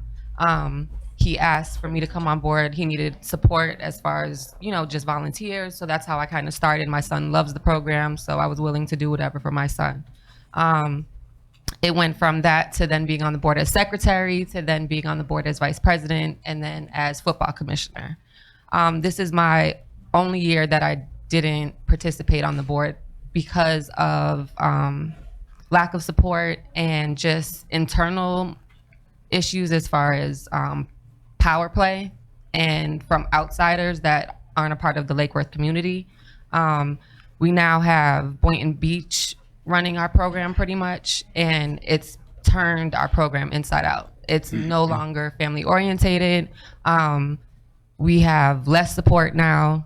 There's a lot of hearsay in the community as far as Lake Worth, like we're not organized, and it's just been so many different name changes, and people are just giving up pretty much on the program. And it's sad because, like I said, these kids have been playing with each other for years, and we were a family. And thank you very much. I'm sorry I gave you a little bunch of extra time. Sorry. Yeah. Thank you. You know what? Just because you filled out one card, if you want to just briefly say one thing, you guys should have all filled out your own cards, so you would have had the time. 3 minutes to yourself. My name is Kendrick Jackson. I probably just need a couple minutes. I'm not going to stay long. As she said, I moved up to Lake Worth from Fort Lauderdale, and one of the first things that I did was to get involved with the community. I'm a part of Kappa Alpha Psi Fraternity Incorporated, so I understand the need for giving back to my community. The kids out here, they enjoy this program, but at the same time, when you don't have the right structure in place, it's kind of disheartening. I had to go to West Boynton for my son to play football, and that's unfortunate because I stay in unincorporated Lake Worth. The field is like literally around the corner, from my house. I think this team really needs someone to manage it properly, who care about the team, who care about the community. You have a lot of parents and kids that actually care about this team, and if it goes away because of lack of leadership, it'll be very disheartening for the community, but also the kids. And that's who I think about, is the kids. I'm a football coach. I'm active. I work, I understand exactly what you guys are doing. I did 4 years for the Department of Transportation, 2 years with Palm Beach County and Youth Services and Economic Development. I'm the Economic Compliance Compliance Coordinator for the Solid Waste Authority. So I'm very involved in government. So I just want y'all to, just take this, what we're saying, and try to make some change. We shall. Thank you. Thank you. Thank you. Thank you. Are there any other cards? That's it, Madam Mayor. Seeing there are none, we'll move on to approval of the minutes. Moved. Moved by the Vice Mayor Pro Tem. Do I have a second? Seconded by the Vice Mayor. All of those in favor state so by saying aye. Aye. Aye. All those opposed? Motion carries unanimously. Quietly out, guys. Moving on to the consent agenda. So moved. Moved by the Vice Mayor Pro Tem. Second. Second. Seconded by the Vice Mayor. All those in favor state so by saying aye. Aye. All those opposed? Motion carries unanimously. Moving on to a public hearing. City Attorney, would you read the ordinance for me, please? Yes, thank you, Madam Mayor. Ordinance number 2019-09 of the City of Lake Worth Beach, Florida, amending the Code of Ordinance of the City of Lake Worth Beach, Chapter 2 entitled Administration, Article 14 entitled Purchasing, by updating certain provisions to increase efficiency and effectiveness of the city's procurement process, providing for repeal of conflicting ordinances, providing for severability, for codification, and an effective date. So moved. Moved. Do I have a second? Second. Second. Any public comment cards? No, Madam Mayor. Seeing there are none. Commissioner Robinson? Wait. I'm sorry. I got the right numbers here. I apologize. Commissioner Robinson? I'd just like to say that I hope this change in the procurement policy increases the amount of response to our bid process, and that contractors realize that we're going to be doing business differently, and I hope it's going to make an economic positive and increase the competition for our contracts. Excellent. Thank you. Commissioner Hardy? I'll reiterate my reasons for being a nay. The first thing and the most important thing for me is I don't believe that if someone who has bid on a project has an issue and wants to protest the bid, I do not believe that we should require this person to put up a protest bond of 5% of the bid amount. That to me seems totally unfair. So if you, for example, are protesting the process on a $200,000 contract, you have to put up 5% of that, $10,000. I mean, for people who are trying to run a business, the idea that they got to come up with $10,000 cash or whatever the amount is, just to seek justice or fairness if they feel that the process wasn't followed correctly is improper, in my opinion. And I don't think we should be doing that. In addition to that, I do not think that we should increase the city manager's purchasing authority beyond what would account for inflation and the decrease in the purchasing power of the dollar from the time that it was originally set in '99 at 25,000 to today. Yeah, and in addition to that, there's nothing about equitable contracting, public contracting in here, which is something that other cities as well as the county has done. And so if we're going to update our ordinance related to procurement, I would have liked to have seen something like that in there. For those reasons that I have reiterated, I am still a nay. Is there anything you want to address, staff?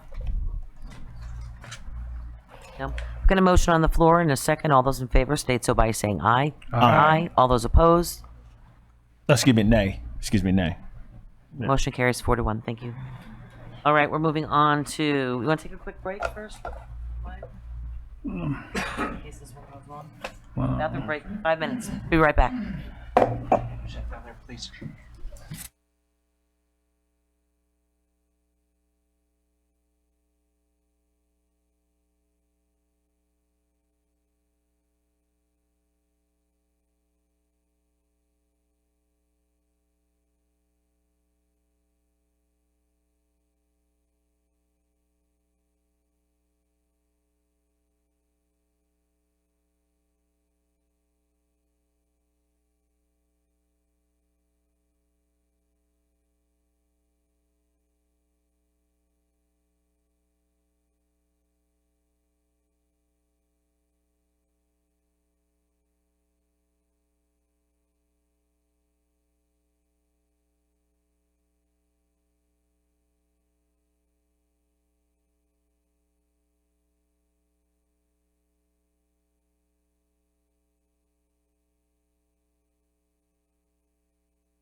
Madam Mayor, we're back live. Okay, we'll resume. Let us resume our meeting. We're moving on to item 12A, potential ballot language discussion. City Manager, did you want to lead the discussion? Yes, Madam Mayor. Mayor and Commissioners, this item was put on the agenda to have some discussion and hopefully to divine some direction about various potential ballot issues that you may want to see on the March ballot in 2020. We have most recently did a couple of ballot issues and we followed sort of the same general process. What's involved is assuming once we have this conversation, if you decide to move forward with any of them or none of them is the easier path. We don't have to do any follow-up, but we would move towards creating language which would come back to you, and then by the middle of December, we would have to get that language in resolution form to the supervisor of elections so that they have time to print the ballots and put the language on that you've approved. I've had conversations with y'all individually, and in some of the commission meetings going back, there's been some conversations about putting things on the ballot. Based on those conversations, I've listed a few items here that you may want to consider. It's not a complete list. There may be something else that we didn't put on here that you may want to also have as well. So this is our opportunity for me to just sort of run through the list that I have and then sort of get your comments on it and see if you want to move forward. And if it's okay with you, Madam Mayor, I'd like to just start basically going down the list. Sure. There's been some conversations about the issue regarding height and where height exists and where it can exist or maybe needs to exist that's different from what's in our charter language.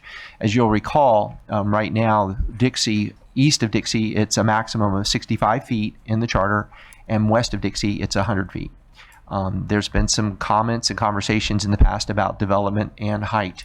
So I need to hear some conversation from y'all in some direction if that's something that you want to consider and put that on the ballot for March as some kind of an adjustment. Yet to be determined what the detail of that is, but that's one of my topics that I had heard from y'all. So if you want to take them one at a time, I think it'd be good. Yeah. Commissioner Hardy? I was actually going to make a motion to divide the question so that we don't tackle these because as it stands right now, if you look at the suggested motion here, move to approve or disapprove proceeding with the general polling data on the following, and it's a list. I think to avoid one of us having to vote against the whole thing because we don't want one thing to go through, I think we should divide the question so that we're considering each item individually. So I'm moving right now to divide the question. Okay, we've got a motion to divide the questions. Do I have a second? Second. Madam Mayor, Commissioner? I don't think it's necessary. I don't think that's, I don't interpret the agenda item that way. Well, it's one agenda item. We don't take multiple votes on the same item. City Attorney? Mayor, we don't actually debate the motion to divide the question under our rules, just so you know. So you just take a vote, and once the motion's been made, you take a vote. So all of them are included together. No, it's just to divide the question. So I think what Commissioner Hardy's motion is to take the suggested topics one by one and take a vote on each one of those. Is that correct? Yes. So under your rules, a motion to divide the question is not debatable. Motion. There you go. You have a motion, you have a second, so Just take a vote. call it. Oh, Yeah. well, I'm in favor of that. A motion on the floor and a second. All those in favor state so by saying aye. Aye. Aye. All those opposed? So now we move to discuss I'm each sorry, item. was anyone opposed? No. All right, go ahead. Now we have another issue. Yeah. Now we have 5 items, I believe it is, at 30 minutes each. You could look at it as 5 items, 30 minutes each. It's all dealing with the charter, perhaps amendment or referendum, so it could be under one subject. I don't even think that. Commissioner Hardy? I'm sorry. Thank you, Madam Chair. I'm not really concerned about that. This is important. I think we can all be reasonable here. So I'll make the first motion to approve on the charter revision regarding the height. We've got a motion. Do I have a second? To discuss it, No. to approve it on a ballot. No, to approve polling to figure out how people in Lake Worth feel about. Wait. That's not what the agenda item is. That is what the. Hold on one second. City Manager, clarify. Madam please. Mayor, it was my intent, talking about the potential of this, if there was some clarification, my intent was to try to have a public conversation, which is the time for y'all to do this, about the details, if you want to proceed with it a little more. Just saying and telling me you want to go to the polling data on height isn't enough. So I'd like to hear a little more direction in some of the details if you're interested in doing this. If you're not, then we can move on to the next. So let me go one step further for clarification purposes. So each item that we're going to be voting on tonight is whether we would like to move the discussion forward on each item as a ballot issue. Is that correct? I just want to be really clear, because this is where we get into the sticky wicket, where we end up sitting here for 5 hours debating each other when we don't really have to. So I just want to make sure it's very clear at this point what is the intent of this. I think the intent is, if y'all believe there needs to be some adjustment, and we've gone now with the process of voting this way, why don't y'all make a determination if you want to consider putting height on the ballot, and then give me some direction on what the details of what that would be. If it doesn't pass the first, you don't need to talk about the details. Okay, that would be my recommendation. Vice Mayor? Well, the motion is to approve or disapprove proceeding with generating polling data regarding the following potential charter changes. So that's what I would be voting on. Polling data. That's what Commissioner Hardy said. That's how it's written. So I want to be very clear. This is where we... And Madam Chair, there's a little discrepancy between the summary of the executive brief and the motion description down below. The summary says staff is seeking direction on whether or not to proceed with creating ordinances to place ballot questions on the upcoming March 2020 ballot. The motion description does not describe creating ordinances to place ballot questions on the March 2020 ballot, but would that, as a point of information, would that be what the polling would poll the various drafts of ordinances? Unfortunately, I think when this agenda item got printed up for final version, it picked up the detail in the motion at the bottom. I really didn't expect to have that there, or the discussion to be at this level of detail, because we're talking about procedure. It'd be better if we just didn't even have that as part of the motion, and you guys pick and choose and tell me what you want. It's really become a very legalistic kind of discussion here based on this motion, the way it's printed on the paper, and I apologize. That wasn't my intention when this item was created, but it got into the backup, repeating in the motion this specific summary data. It shouldn't be in there. So again, back to the original question. Are we voting on whether or not we would like to pursue the issue further to place it on a ballot, or are we saying, yes, we want it on the ballot? It's got to come back to you. This step is, do you want me to go into the next step to create the actual agenda item with the polling the data, the ballot language for you to consider to put on the ballot? We're a couple of steps from that. This was intended to give me some input, whether you wanted me to spend time, effort, and energy to deal with something, and let's use the first one, height. If height is something you want to address, then I need to ask you a little more questions about what that means. Because is it part of the city? Is it the whole city? Is it half the city? Is it just in one location? And that was what I was hoping to divine. It's not, I wish I could take this off the bottom here. It shouldn't have picked up when it got printed in that section. And it was a more open, you guys give me some direction on what you want me to do, because we're going to be bringing back the specific ballot language based on the polling data. Okay. But I'm not going to waste time on something if y'all don't want to consider height. Okay. Why would we do that? Well, then let's all address your feelings on height. Yeah, I guess that would be a motion to give you permission to spend time. There is a Figuring motion. out- There is a motion on the floor, a motion to approve the polling the height issue is the way it. Okay, I'll withdraw the motion and I'll make a motion to give staff authority to discuss, figure out, poll the height issue based on discussions that we have subsequent to the motion. That's the motion. Do I have a second? Well, I got to withdraw the motion, but can I speak? Did you second that? He didn't second You it. didn't second that first motion. You stopped before seconding it. So he changed the Okay. motion, so now,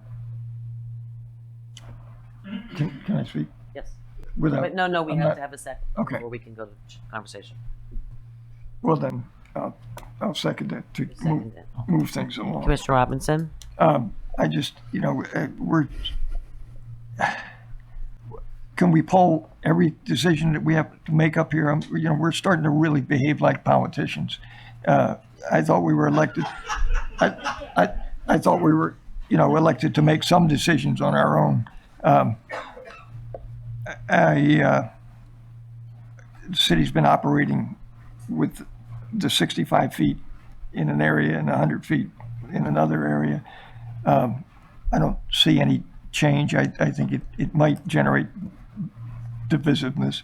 And before we go any further, I just wanted an explanation of a straw poll for the pool versus the other. We're going to go one by one. Okay, So we all can right. address that when we get to that.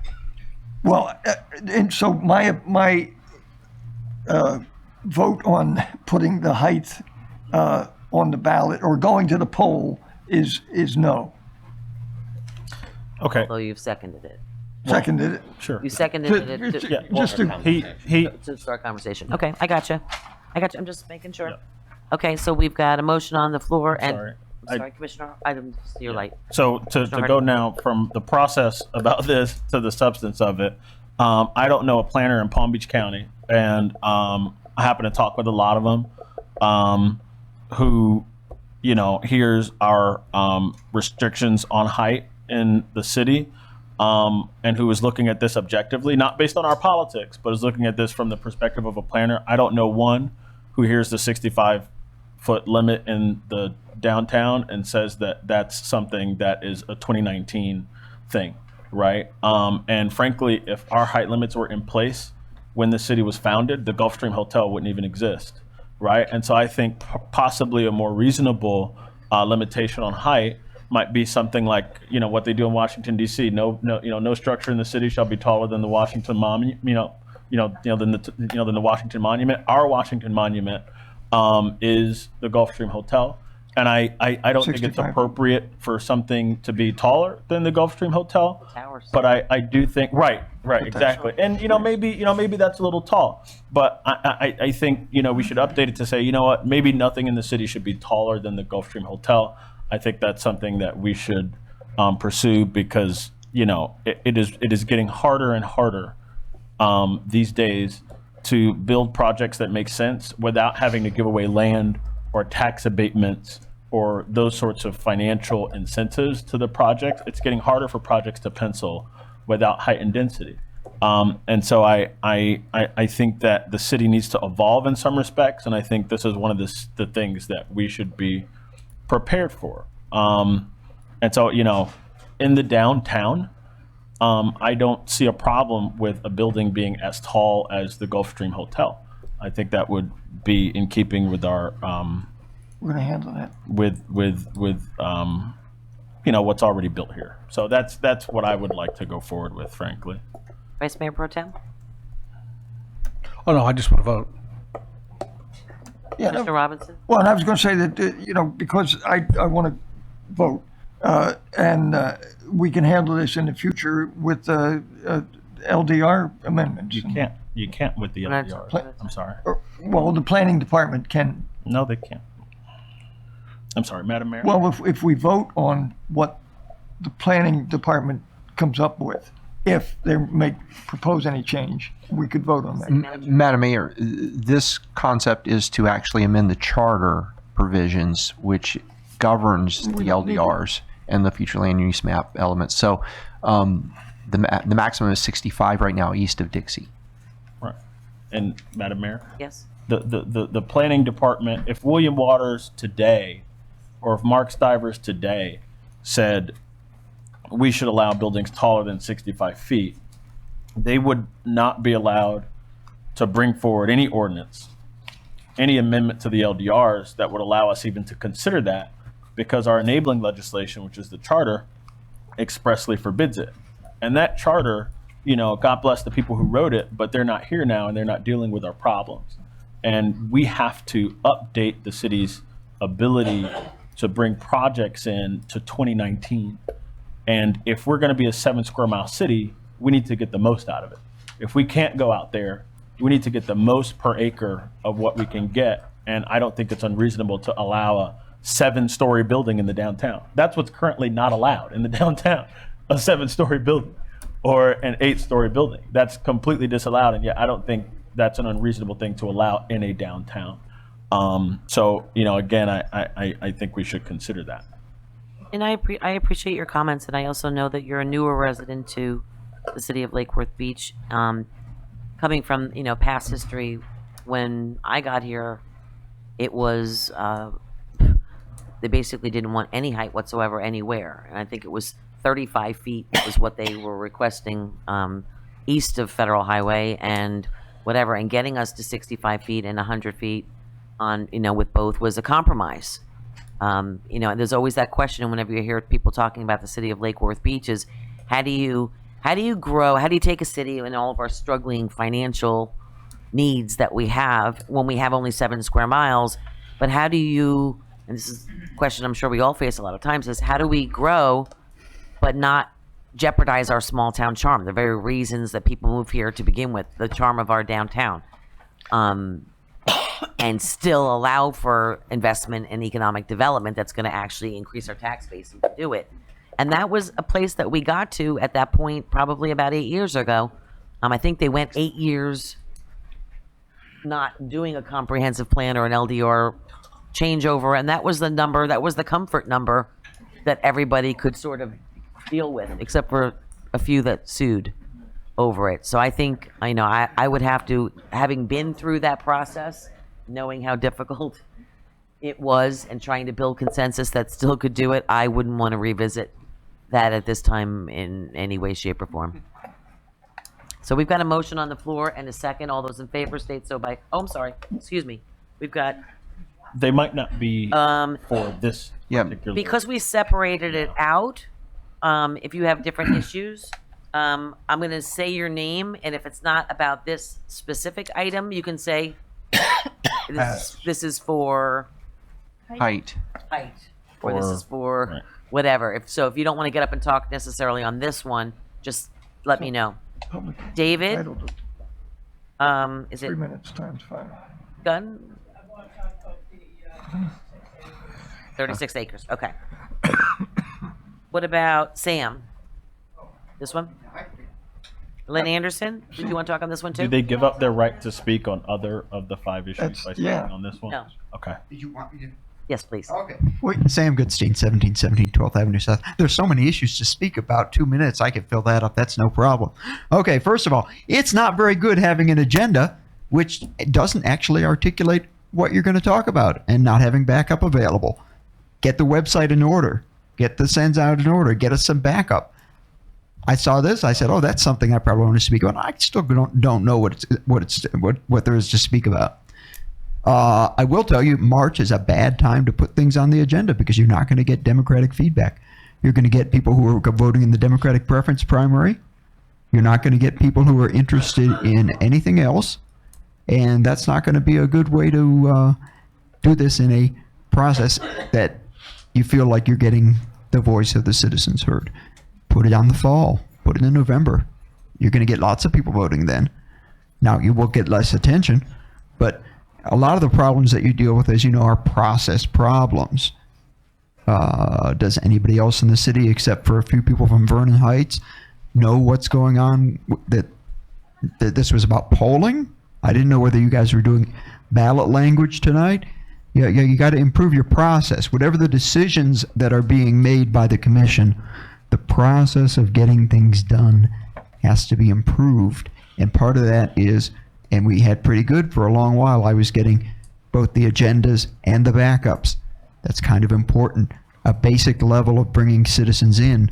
And you want citizens to be educated, because when you're looking for people who, once you guys are all burnt out and want to retire to a monastery, you need replacements. So, well, monastery or whatever, Nevada, or, South Federal Highway, wherever you want to retire to. But I think heights, address it. Parks don't sell them until I've seen a plan. Anyway, that's just the beginning. Other people will speak. Thank you. Thank you. Okay. Ms. Anderson, followed by Bridget. Is this one you want to talk on, or the other? Okay, that's fine.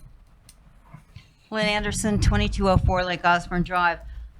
We've talked about some of these issues so many times in the past, and heights comes up, seems like every 5 to 10 years. Somebody wants to screw around with our heights.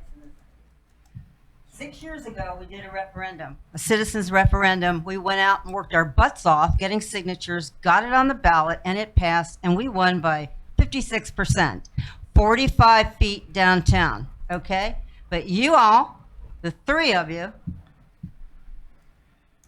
decided not to honor the vote of the people at that time, because there was some cute little law that William Waters came up with 3 months after we had won that election. Okay, so it wasn't honored, the vote of the people back then. We wanted to keep the small town charm in our Lake Worth downtown. So, and it's been this way for forever. You want developers to come in and change our whole city. You want to go high, and the people have already told you. And they keep telling you year after year when this comes up all the time. We don't want a high rise. We don't want Fort Lauderdale. We don't want, Delray Beach here. We don't want West Palm Beach. We want a small town charm. Let's keep it that way. And that's what the voters told you just 6 years ago. 45 feet. Thank you.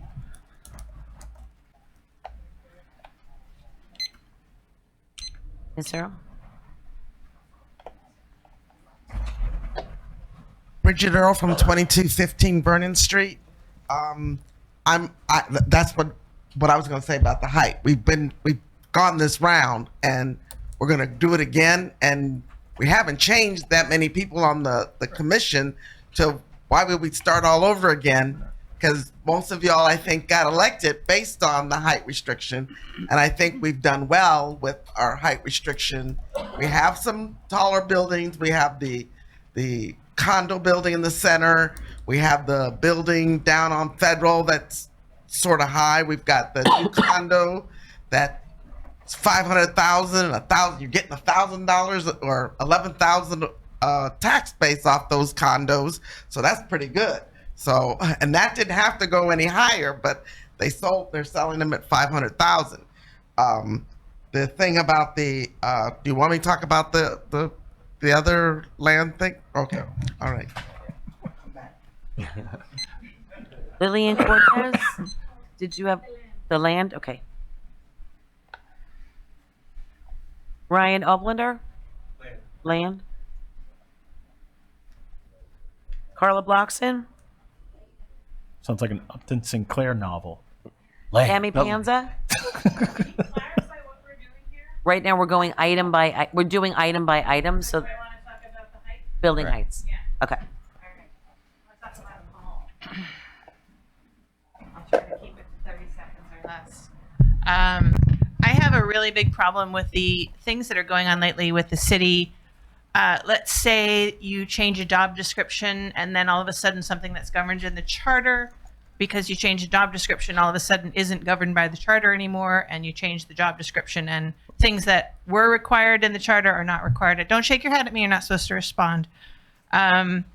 So with that in mind, we're changing all these things, right? So if we have a height, and then we have the sale of development rights, which apparently can be stacked up to beyond a reasonable amount of height, add those into our sustainable bonus development things, and we're going to have a 33-story building downtown. And again, you're not supposed to respond, so like, seriously. We need to look at these things that we're passing now. We need to address things that are going on not in public, not in the sunshine that should be. Changing the wording, and all of a sudden you have an out for something where our major people who represent us and work for us, the major people that work for the city, you change the job description and all of a sudden they don't have to live in the city anymore.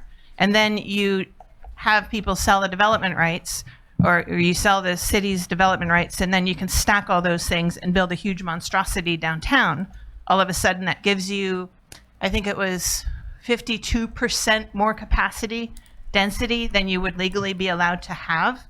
So how can you make a law changing the heights without addressing caps on these other things, where if you have sustainable bonus, plus they buy all the development rights in existence, plus you increase the height downtown, then all of a sudden you have no laws and you have 50,000 outs where people can do whatever the heck they want if they work the law the right way.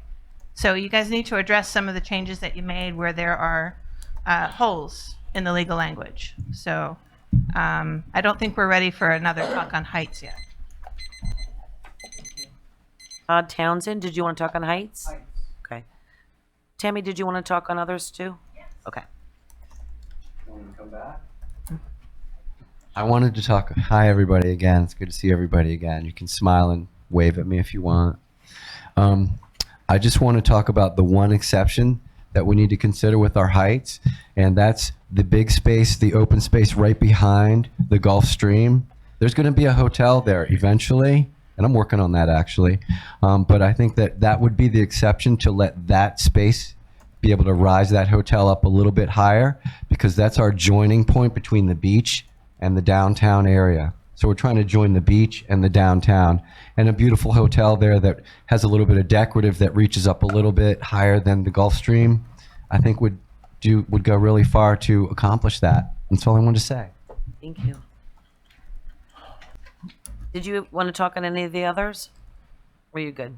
I'm good. Okay, thank you. Anna Maria Windish-Hunt?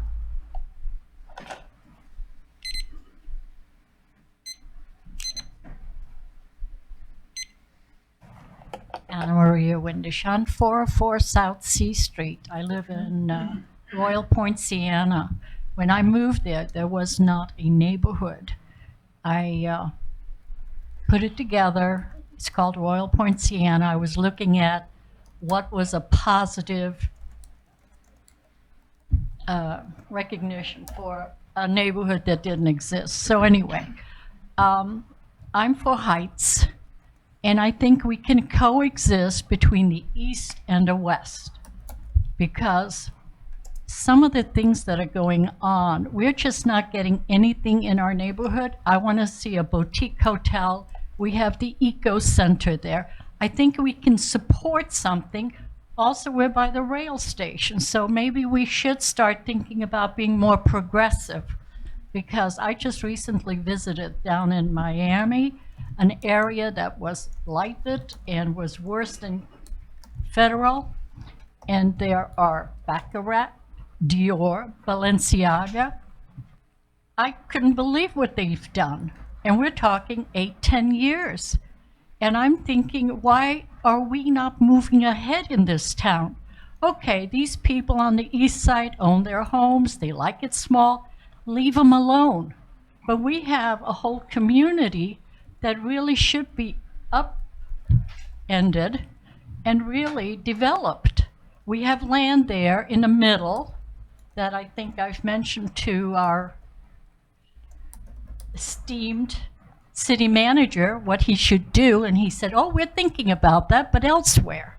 I said, well, we have traffic coming through Lake Worth and Lucerne constantly. Why not put some of the people to work that are in our community? If you don't like that plan, turn it into a South American little something, because people don't really like to travel aboard anymore. Anyway, I'm for heights. Madam Mayor. Are there any more, hold on one second. Yeah. Are there any more public comments? Did I miss anyone just because I'm kind of juggling here? Okay. Commissioner Hardy? The first thing that I'll suggest is some things were said that I felt were irresponsible. You know, adjusting the charter to allow a building to be no taller than the Gulf Stream would not obviously allow a 330-foot building, which is what a 33-story building would have to be at least, right? And I don't think it's fair to folks who are trying to participate in the democratic process and who are taking what we do seriously up here to have that injected into the discourse. It's very important that we have a discourse that is clean of those kinds of, misinformed suppositions. That's number one. You know, the other thing is, while it has been said in referendums that we don't want anything taller than 45 feet, the state gives us the authority to make planning decisions, and we have in fact bucked. And when I say we, I mean not me, but the prior commission, which I agreed with, bucked that referendum, and currently we allow up to 57 feet through our LDRs, but even though the charter allows us to allow more, right? But here's the thing, they say one thing, we don't want heights. On the other hand, folks in the city want services that are as good as those that any other city in this county can provide. And yet nearly every other city in this county that's coastal has a zoning code that is significantly more permissive, particularly in their downtowns, than ours, even though those cities have more square miles in them. So here we are trying to compete with neighboring cities, trying to provide that same level of service, but we do not allow, the same amount of taxable square feet to be built in the city because we limit height, we limit density, we limit FAR, we limit all of these other things. And so on the one hand, people say, we don't want this, but on the other hand, they say they want something else that necessitates the thing that they don't want. And I think it's up to us to provide political leadership and to say, well, if you want this over here, then we have to have this over here. And that's not the conversation that we've been having. I understand, I can lose this argument, I'll lose it over and over again, but that needs to be on the record. If people want services as good as those that folks in other cities get, we need to consider acting in some ways like other cities. We don't have to go all the way in the West Palm direction. We don't have to allow 25-story buildings like Flagler 1. But a 7-story building is not unreasonable, and yet it's illegal. An 8-story building is not unreasonable, and yet it's illegal. 9 and 10-story buildings are not unreasonable, and yet they're illegal here in the city. And I think that if we're going to move forward, we should actually move forward. But what we're trying to do is stay in the same place. But what we're really doing by doing that is going backwards. And so, if I lose this vote, that's fine. But I just wanted to make it clear what I felt was necessary to provide the kind of service that people always say that they want. We need taxable square footage in this city. You don't do it by limiting the buildings that people can build to less than 7 stories in a downtown. To no planner would that make sense, absent a political discussion, right? I was talking with a planner the other day, they said, but for residents, we could do many things that, but I get that, but we have to provide leadership. And heights is just basic. So I'm done with this, and I'll lose my vote. No, I just think that we've been through this battle. I just wanted to clarify one thing. The commissioners that sat up here, and it was mentioned by public comment, and it was just mentioned by you, Commissioner Hardy. These commissioners didn't buck anything. They didn't buck a vote. They didn't buck a system. They didn't create anything that bucked a system. What these commissioners did is obey the state of Florida when they handed out a mandate, that the governor sent a mandate down that said that any referendum based on height was null and void. And instead of making that from that point forward, like most people do, he made it retroactive, which meant that the vote that was taken here was null and void. So I just wanted to clarify that. That wasn't something that was mentioned that we created something or did something. We did not. We obeyed what the state mandates because that's what we're required to do by law. So just to clear that up.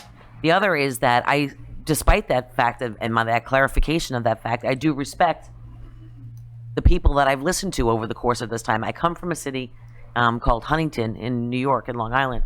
Although I spent more time here in Lake Worth than I have there, it was a city that I enjoyed very much, and it was a low-rise city. It was not a high-rise New York type of city. I was across from a horse farm, but the downtown area was intentionally kept in this position. I think the compromise that we made with the 65, and I argued like you did back then in that conversation, at least let it be the height of the Gulf Stream so that development on the Gulf Stream would be compatible. And that was another discussion. That's 30 minutes for this discussion. Motion to extend. Motion to extend. We've got a second? Here we go. All right, we've got a motion on the floor and a second. All those in favor state so by saying aye. Aye. Aye. No. Motion to extend. To extend? Oh, we had to do that first? Okay, aye. All right, so I would just like to say, I agreed with you on that. That was a whole discussion on compatibility, and that's what most cities have discussions on compatibility. You obviously want to keep buildings and directives. You don't want to have a building like this and a building like this. That's what we had for many years. There were no zoning laws and nothing was followed, and that's why we have these non-contributing structures and all things all over the place in different ways and forms. It's about compatibility. But nobody wanted to have that discussion, so it became this battle of heights and whatnot. So with that said, I'm going to call the vote. We've got a motion on the floor in a second. All those in favor of putting a ballot measure of heights on? That's not what it's about. To move forward. To move forward with the towards discussion next of steps. heights. Yes. Aye. All those No. against? Nay. No. Nay. Motion fails 4-1. Madam Mayor, the next item to consider is, as you're aware, with some of the discussions we've been having at the beach, for example, and some other places in the city where you may want to have a lease or consider investments into new structures that would require a longer financing period with a potential tenant. In order to make that deal kind of work, it would require something beyond the 20-year limit that we have. I've had conversations with each of you as we've been talking about the beach facility. And Beepy over there. I know, it's kind of annoying. I apologize. I'm trying to keep you on track here.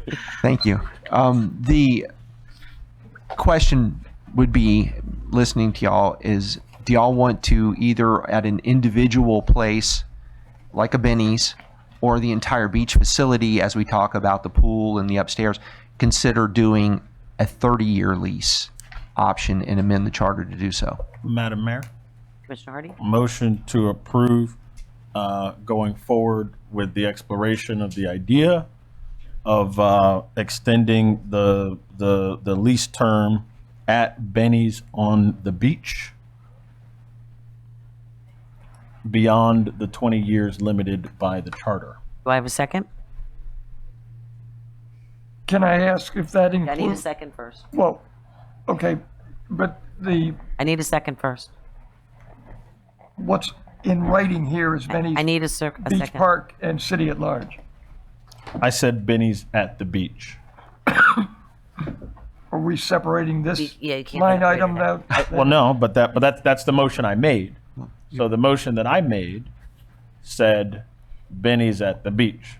So I'm not sure that we should go forward with extending lease terms citywide. I'm not sure that we should go forward with extending lease terms at the entire beach facility. I am specifically narrowing this to Benny's on the beach. So that is my motion pertains solely to Benny's at the beach. Do I have a second? Do I have a second? Motion fails for lack of a second. So, is Still there need a motion. any interest to do anything with leases on extensions? What I'm asking you is, He's dim are like. you making a motion? Well, I would if I had 3 triple. We keep taking those batteries. Yeah. What is yours? I switched ours Yeah. earlier in the. You can have that. Here, give that to Omar. There you go. There's a fresh one. I am truly dim. We're still running down the clock. The clock Nobody is said running. you were Come on, involved. guys, come on. No, I think I can support in general the entire beachfront property, and I'll tell you why. You know, I was on the commission years ago when this provision was put into the voted on by the people and made a part of our charter, because at the time, there were actually people running around our community that actually thought we could sell the beach. And I think that we've come a long way in 20 years. I think most reasonable people, most people that have paid attention, most people that, are honest and sincere, recognize that there's under no circumstance can we possibly sell the beach. Cannot be done. Cannot sell one grain of sand on that beachfront. Okay? So I can support the idea of maybe going to 30 years because there are projects up there. Even the building itself, this casino building itself, I think may have benefited us more financially had we had a longer ability to create leases and work deals, if you will. We probably could have attracted better tenants. Okay, so I think, and again, my motion is that we do this based on the idea that I think we have finally gotten to the point where most people, reasonable people, understand you cannot sell the beach. Okay? I'll second that motion. Okay, but does that include the entire thing as it's written? As or is that written. still a portion? He said No, I'm talking about the beachfront. That's how you have it. No. And you have city at large. No. And city at large. And the But city he at made a large. motion. Oh, The okay. motion is what we're discussing. Yes. No, Can I run the meeting? Last I checked, I'm the one who's supposed to run the meeting. Let me run the meeting, please. One at a time. Go ahead. Thank you. No, I was speaking specifically to the beach. But I wouldn't be that terribly adverse citywide. Again, Will you adjust the motion to address the entire issue there? okay, let's do that. I'll adjust it to include as the agenda item was written. And do I have a second? I don't second that. Second. Second. Okay. We have any public comment cards on this? Yes.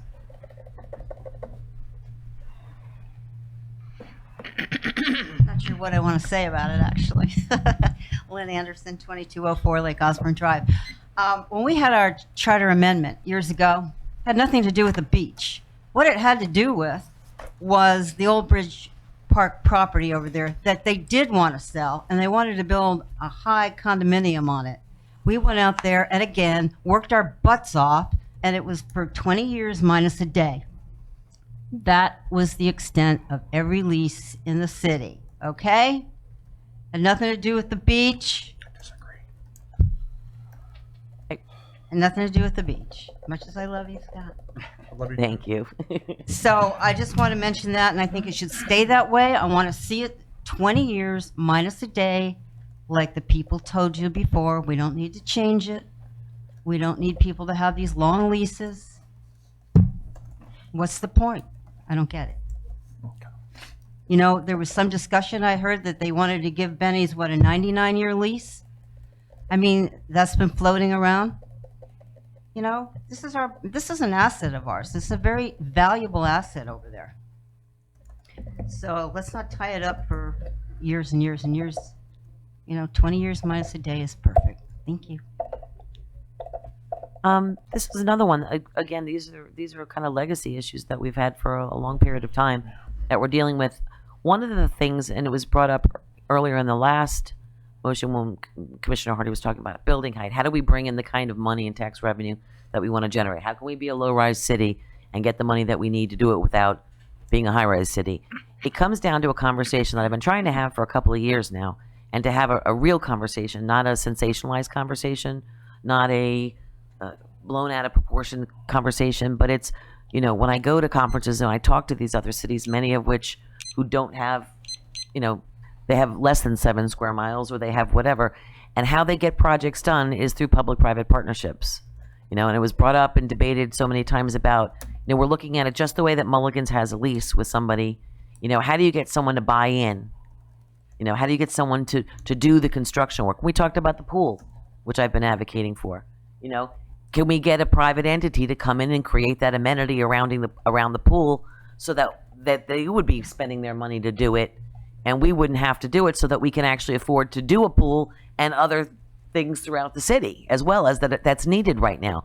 And we have to have we really must sit down and have grown-up conversations about this, because that's the way other people get stuff done in their cities, and they don't have to raise their building heights, and they don't have to do these things because they have these professionals come in from outside to do this, and it's their operation. I don't believe our city should be in several of the businesses it's in, because cities normally aren't, and sometimes we're not really good at it either. You know, we should have people that can come in and run the operations of certain things, not all things by far, you know, but I'm saying for these new investments and developments or things of that nature, let them come in and do it. The reason I'm willing to entertain this discussion about extending the lease, but not 99 years, you know, what was suggested by someone before was 30 years. And why would I say 30 years? If you're looking at someone making an investment to construct something for the city as an amenity, that's how cities do it. They have amenities, not just high-rise buildings and skyscrapers all over the place. They have amenities and resources that the residents want. And they get them created because somebody can come in. They can finance, business people can finance these projects and do the construction themselves while still paying us, and we still own the property. We don't give it up. We don't get rid of it. It's ours. And we never give it up. We don't sell it out. And despite whatever happens during election time and during whatever time when these things go haywire, we own it. It's ours. But somebody's coming in and subsidizing it, so we're not looking at spending sales tax money on these things, so we can spend sales tax money on things that we need to fix, as well as amenities and whatnot, but within a reasonable way. So these are conversations we have to have. How do we enhance the budgets and the tax value for 7 square miles? Start looking at these projects. And an investor who's doing it is going to need 30 years on something to go to the banks with, to make it viable, to actually spend that money, pay us while we retain ownership of it. So I'm willing to have that discussion. Commissioner Robinson? I'm looking forward to that private partnership, public-private partnership. I'm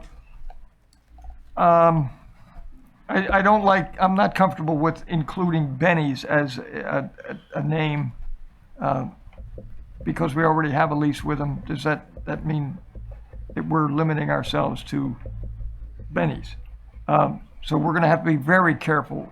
I'm in favor of a 30-year lease on the beach, oceanfront property. But we're going to have to be very, very careful in the lease. It's the wording of the lease itself. That's all. I think it's a fair thing it's a charter amendment. We have to take it to the people. So the motion was on going forward with having a discussion. I'm sorry, Commissioner Hardy. I was going to ask the clerk what was the motion before I make my comments. Commissioner Maxwell made a motion he can support this for the entire beachfront property for 30 years and all of the city. Okay. And Vice Mayor Amoroso seconded it. Okay. You know, here's the thing. I'm not opposed to allowing voters to vote to give us the authority to have longer leases than 20 years, provided that the longer leases are renewable, so that you don't get to year 30 and you have to basically start all over with a new tenant, because then that would just have the same problem that we have right now. We'd just be pushing the problem from year 20 to 30, right? So like right now in year 20, Compass has to go, right? We can't even renew them past 20, right? And so we should, if we push it out to 30, we should also allow the ability to renew, so that whoever's there can at least have the option of staying there, provided that they get the consensus of this board or what have you. The other thing is that I find this whole line of argument to be very interesting. The previous discussion we had was about height, and folks on this dais rejected revisiting height, not because they thought height was bad, but because previous voters in the city thought that height was bad. And because they thought it was bad, we should respect them and not alter what it was that they asked us not to do. Here's the same thing. Voters in the city, the same voters in that same charter issue years ago, probably before I was even born. My understanding it was like in the 80s. Okay, I was born in 89. I turned 30 on Thanksgiving. So, Quiet in the chambers. But It's 2004. if you're going to say no to height, because people in the city have said, no, we don't want buildings taller than 65 feet east of Dixie Highway. Well, those same people have said, no, no, no, no, no, we don't want leases longer than 20 years. But on the height issue, we're willing to stay within what the voters have previously said. On the lease issue, we're saying, no, no, no, there are all these reasons not to stay within what the voters have previously said. And what I would want, frankly, is consistency across the board. So I'm going to be consistent here. I'm not going to vote against this. I'm not sure that it will pass because of the citywide provision. I think if you limit it to something that is known and beloved, then fine. But I think the whole citywide aspect is going to give people jitters. But I'll vote for it because I think it's reasonable. I think it's completely unreasonable that we can't do like West Palm Beach is trying to do with their golf course to kind of take the financial responsibility out of their situation by allowing someone to lease it on a long-term basis. Like you said, most cities have the ability to do things like that. That's how city councils and mayors make decisions. But in this case, we don't have that flexibility. So sure, I will vote to approve this. I think it's inconsistent with our previous vote, but I think it goes against the principle of our previous vote. But sure, I'll vote for this. I personally find you inconsistent on a weekly basis, but that's one thing. All right, so moving forward, what I just wanted to say, I just want to clarify. You put words in my mouth, and I want to make sure that I correct that. I didn't. You just said that I like height, but I just basically. That's not what I said. I didn't say you liked height. You said I liked height, but because that's not what I said. I said. Can I? Well, that's fine. But if you're going to summarize what I say, you should summarize it please? accurately. I have the floor. Okay.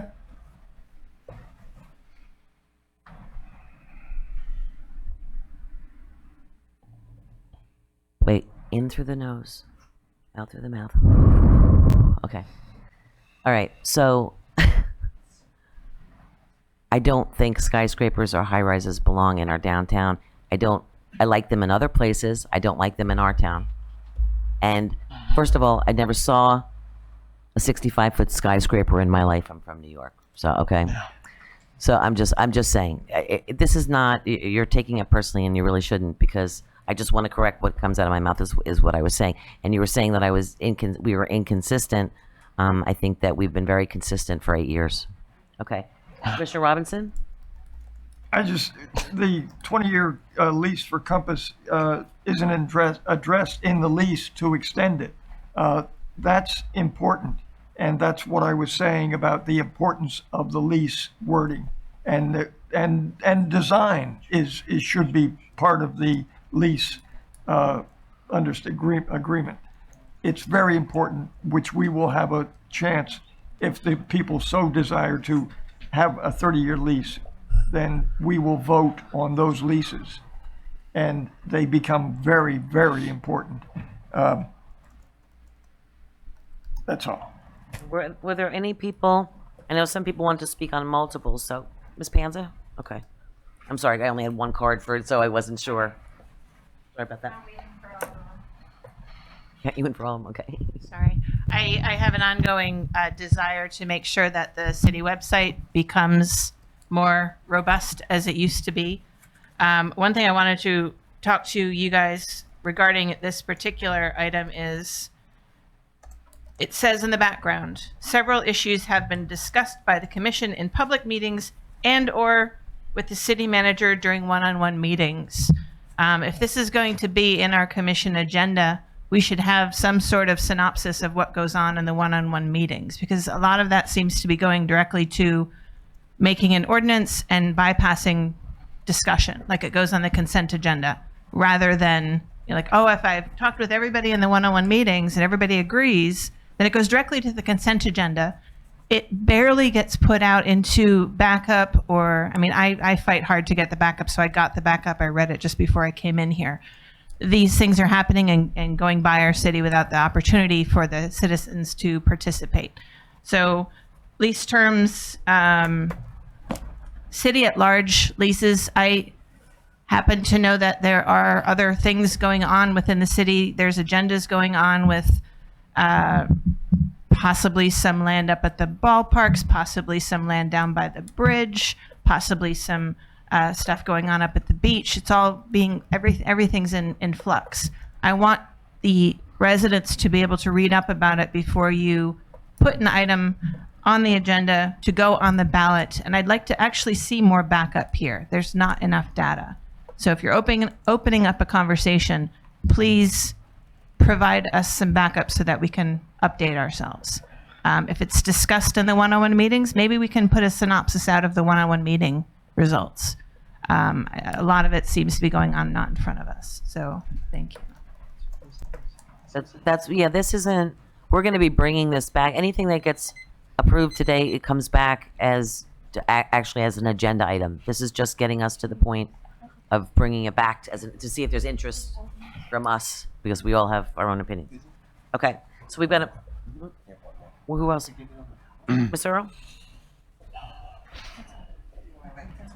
Oh, I don't get to see you here all that often. Yeah, I try not to come that often. Bridget Earl, 2215 Vernon Street.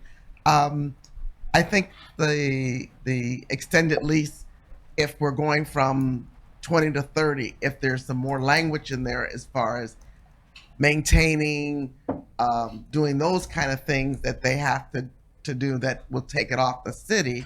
Like if their AC is not working, they're still responsible for repairing the AC. Because I've been at the beach and I got to a point that I was like, there's no AC. Well, we're waiting on the city. And I'm like, what do you mean you're waiting on the city? You're renting the space. You should take care of the AC if you want your customers to be comfortable. So, so those kind of things that if they're going to rent, then they need to maintain. I have property in the city and I don't go changing light bulbs. You know, if the AC blows up, then I'll replace it. But you have to do all the maintenance. You know, those are the things that we need to make sure are in our leases if we're going to extend it so that things don't fall down around them. Because some of our tenants are saying they're waiting on the city because we're leasing from the city. Well, the language in the lease needs to cover, these are your responsibilities. So the motion on the floor, City Clerk? Commissioner Maxwell can support this for the entire beachfront property for 30 years in all the city, and Vice Mayor Amoroso seconded it. So we've got a motion on the floor and a second. All those in favor state so by saying aye. Aye. Aye. All those opposed? Motion carries unanimously. Thank you. Moving on to the next item. The next item is something that's been talked about on the north end, where currently the old police shooting range, Manzo Field, and several other fields that really aren't in use right now. It's been used as staging areas for the neighborhood road program, and also sometimes during storm debris, that area has been used for collection site. It borders the C-51 canal on the north end. The idea that's been talked about is to put before the voters, since the way the charter language reads, it's a public land, it would require their permission to sell it. And the concept would be to take that land and turn it into a housing or residential redevelopment project. One of the issues we have in this city is there are not, unless you're in the market for something that's pre-1980s or certain categories of homes, there's not really new residential opportunities for the city for middle income housing. And that could be a place on the north end where there's enough property there that a developer could come in and put some of that, along with other amenities that could be governed by the sales document. It's also been discussed that any proceeds from the sale of that would be put back into the parks. And the question I have for y'all is do y'all want to go to the next step and see if that's something you want to put on the ballot, or in this case, go forward with the polling? I'll entertain a motion.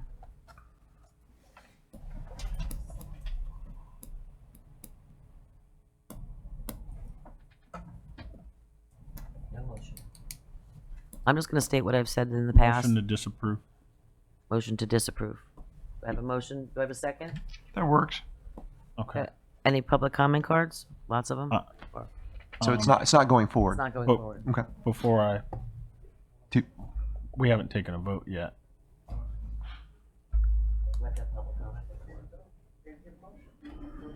Don't have a Well, if you don't make a motion, There was a motion. I made a motion to disapprove. Commissioner Robinson seconded. Okay.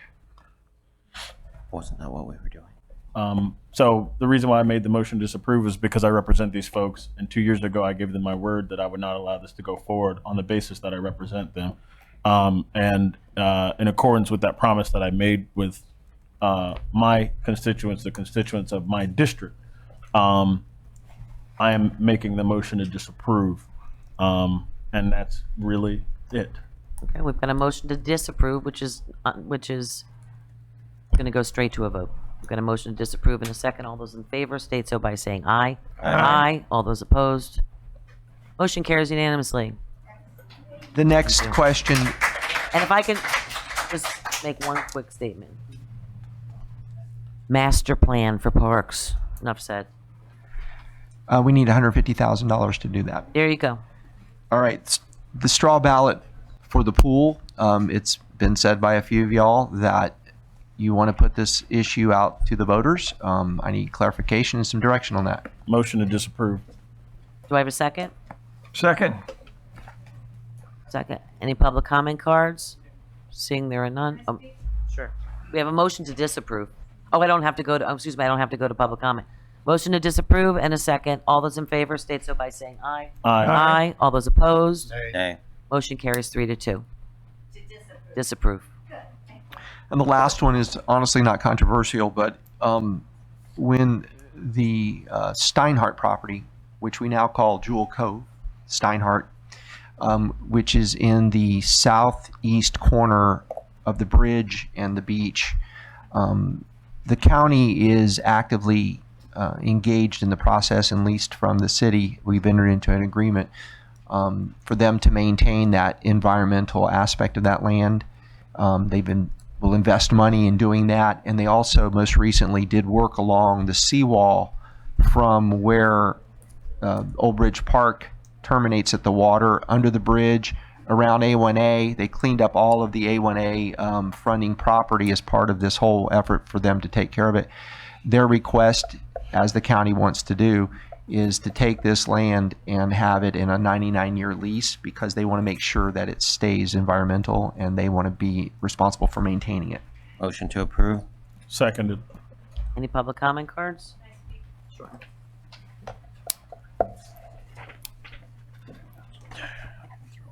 I understand. Regarding the submerged land there, I wouldn't have any objection to that, as long as years ago what they wanted to do was start building up the intercoastal there and start building on it. As long as they can't, they're not allowed to do anything like that. Okay? Thank you. Commissioner, I'm sorry, Vice Mayor. City manager, for clarification, in the lease that we hold with them right now, it's my understanding that they cannot build, they are not going to build. It's very clear that they will just maintain and use it as a sanctuary. That's correct, Vice Mayor. Thank you. We've got a motion on the floor in a second. All those in favor state so by saying aye. Aye. All those opposed? Motion carries unanimously. And if there was any that y'all wanted to raise from the floor. Yes. The parking lot, the city-owned parking lot on the 1000 block of Lake and Lucerne. Mm-hmm. There's a parking lot. It faces Lucerne. I had some conversations with the folks who own property there, who have brought jobs into the city. We were at that ribbon opening right there. They have an entire plan for what they would like to do with that block. They need more parking to do it. One way to give them the parking that they need would be to put that parking lot in play. And how we structure us, whether it's a sale or whatever, the lot has to be in play so there can be one continuous parking lot from Lake Avenue to Lucerne. Then you can rearrange the spaces and get like 60 spaces out of it, rather than having these two bifurcated parking lots. I think that needs to be discussed. I had a conversation with the attorney about it. I understand that there's a really cautious way to go forward about this, given what's in the charter, and there's a not so cautious way. I don't know, Ms. Godot, if you want to discuss what we discussed the other day on the phone. Sure. In the charter provision dealing with sale of parks, city-owned waterfront property, and city-owned downtown property, there's a provision that defines public parks, and it talks about city-owned land designated for public purposes. That's pretty broad language. Yeah. And so the concern I had in looking at this charter provision is that the conservative approach would be if it's currently used as a public parking lot, it could fall into this broad language of city-owned land designated for public purposes. So the conservative approach, and to protect any potential sale or lease, would be to put it on a ballot initiative so that it goes out to the voters just like we did last year with the sale of the properties down by 2J's. So that then we have clear direction from the residents whether or not the city could sell it or lease it. So that would be my recommendation, just so that we're assured that we're following the charter and that if it were redeveloped, there would not be any challenge to the developer that we didn't have the authority to sell it or lease it. Okay, after your explanation, it makes more sense, but that parking lot has been a private parking lot for years. Whether we owned it or not, we didn't even know we owned it. They have used it for a private parking lot, and it's just most recently because we did CRA projects there that we realized that we actually owned it, and it's a very little piece of, and it only makes sense that it goes with the development and they maintain it and do something with it. So I just wanted to make that comment. Commissioner Robinson? Thank Commissioner Hardy for bringing it up. I think it should be on the ballot to be able to sell this property again with the details of the lease and, or not the lease, but the details of design and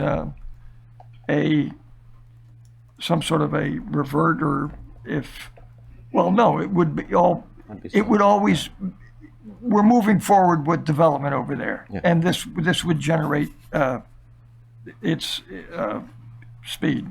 Do you So- need a vote? Do you need a vote on it to say to go forward with it just like the others? Motion.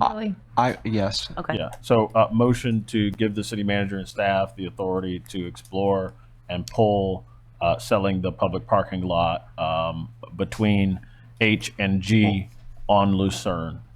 Second? Do I have a second? What, well, can I ask a question? You got to second it before. Got a second? Okay, seconded. There you go. Thank you. And our votes, our previous votes were that we were going to put it on the ballot. Is that correct? Previous was- Or we were just going to poll first? Bringing, we're giving Madam, authority to Madam Mayor, Motion this, to extend. Second. I need to Is there a vote on vote? that. If you're going to take the motion to extend, you do have to have a vote, because the last time we didn't. We did actually. Okay. I thought there was a vote. I thought we There did. was. Yeah, We there did. was. Sorry, Okay. I missed it. You Can we did. just vote? Yeah, just Yeah. vote Can we just vote? Well, you need to vote. Yeah. A vote on the extension or vote Yeah. on on the extension. All right, we've got a motion to extend and a second. All those in favor state so by saying aye. Aye. Aye. All those opposed? There you go. Motion carries 4-1. So we've got, can we just vote on this now? Because we seem to have consensus on it, or we can draw this out and maybe not have consensus on it. Well, no. The way, just the way I it ju- seems to I happen. just- That's the way it seems to happen around here. Okay, we've got a motion on the floor. Go ahead, Commissioner Robinson. Well, the question was, we voted to put it on the ballot. The question, what the city manager is asking for is language to poll, Every item that we've put just on the ballot. every item that we've discussed tonight gives staff the authority to go back and do the information and bring it back as it an back. item, as an agenda item for us, so, So- we can vote again on whether or So not we to have put to it on the vote again. ballot. Okay. And for Yes. clarification, Madam Mayor, it's an ordinance form, so it's a first hearing and then an adoption. So Gotcha. the public and everybody will be able to see exactly what's going to happen. Okay, so do I Or get not. my second on the motion? Anyone? Second. There you go. All those in favor state so by saying aye. Aye. All those opposed? Motion carries unanimously. Let's move on to our next item, which is, I'm sorry. Well, we're talking about charter changes. That's true. And I'm wondering whether we should talk about charter review as a charter question. Or in the near future. In the near future. That sounds great. Let's move item before we got, so we've got this next item on here. 12B, changing the speed limits on North Federal Highway from 35 to 25, brought forward by Mayor Triolo. So moved. Motion to approve. So I've got a motion and a second at the same time. Would you like me to just- Friendly amendment. Mhm. Okay. So you can change the number on the sign. That will not change the behavior of the driver. You have to change the design of the road and the design will affect the driver's behavior. So in addition to lowering the speed limit, which I absolutely support, Well, that's why I wanted to describe it, because yeah, that was my idea. we should revisit the design of Federal Highway. The big issue this started with, I used to live right there, 2417 North Federal, which is right at the base of the bridge.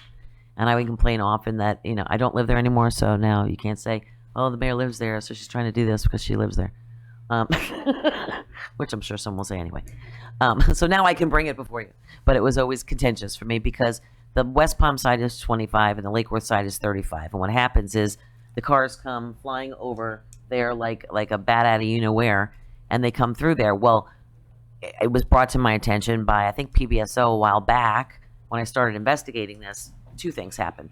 One thing, they said that it was FDOT or FDOT had to control it, not the city, number one. So we have to bring it to Florida DOT. So that's where I need consensus for, to be able to bring it to FDOT. Number two, FDOT's response was back then that the street is already 35 miles an hour. It's 35 throughout the whole street. Well, then I drove down by 10th Avenue North and saw that indeed the speed goes down to 25 miles an hour by 10th Avenue North. In addition, they also have the added advantage of having a signal light at 13th Avenue North, 10th Avenue North, and 7th Avenue North. So that whole strip there. So you've got that whole strip. So now the top end of Federal Highway right at the border of West Palm is all residential.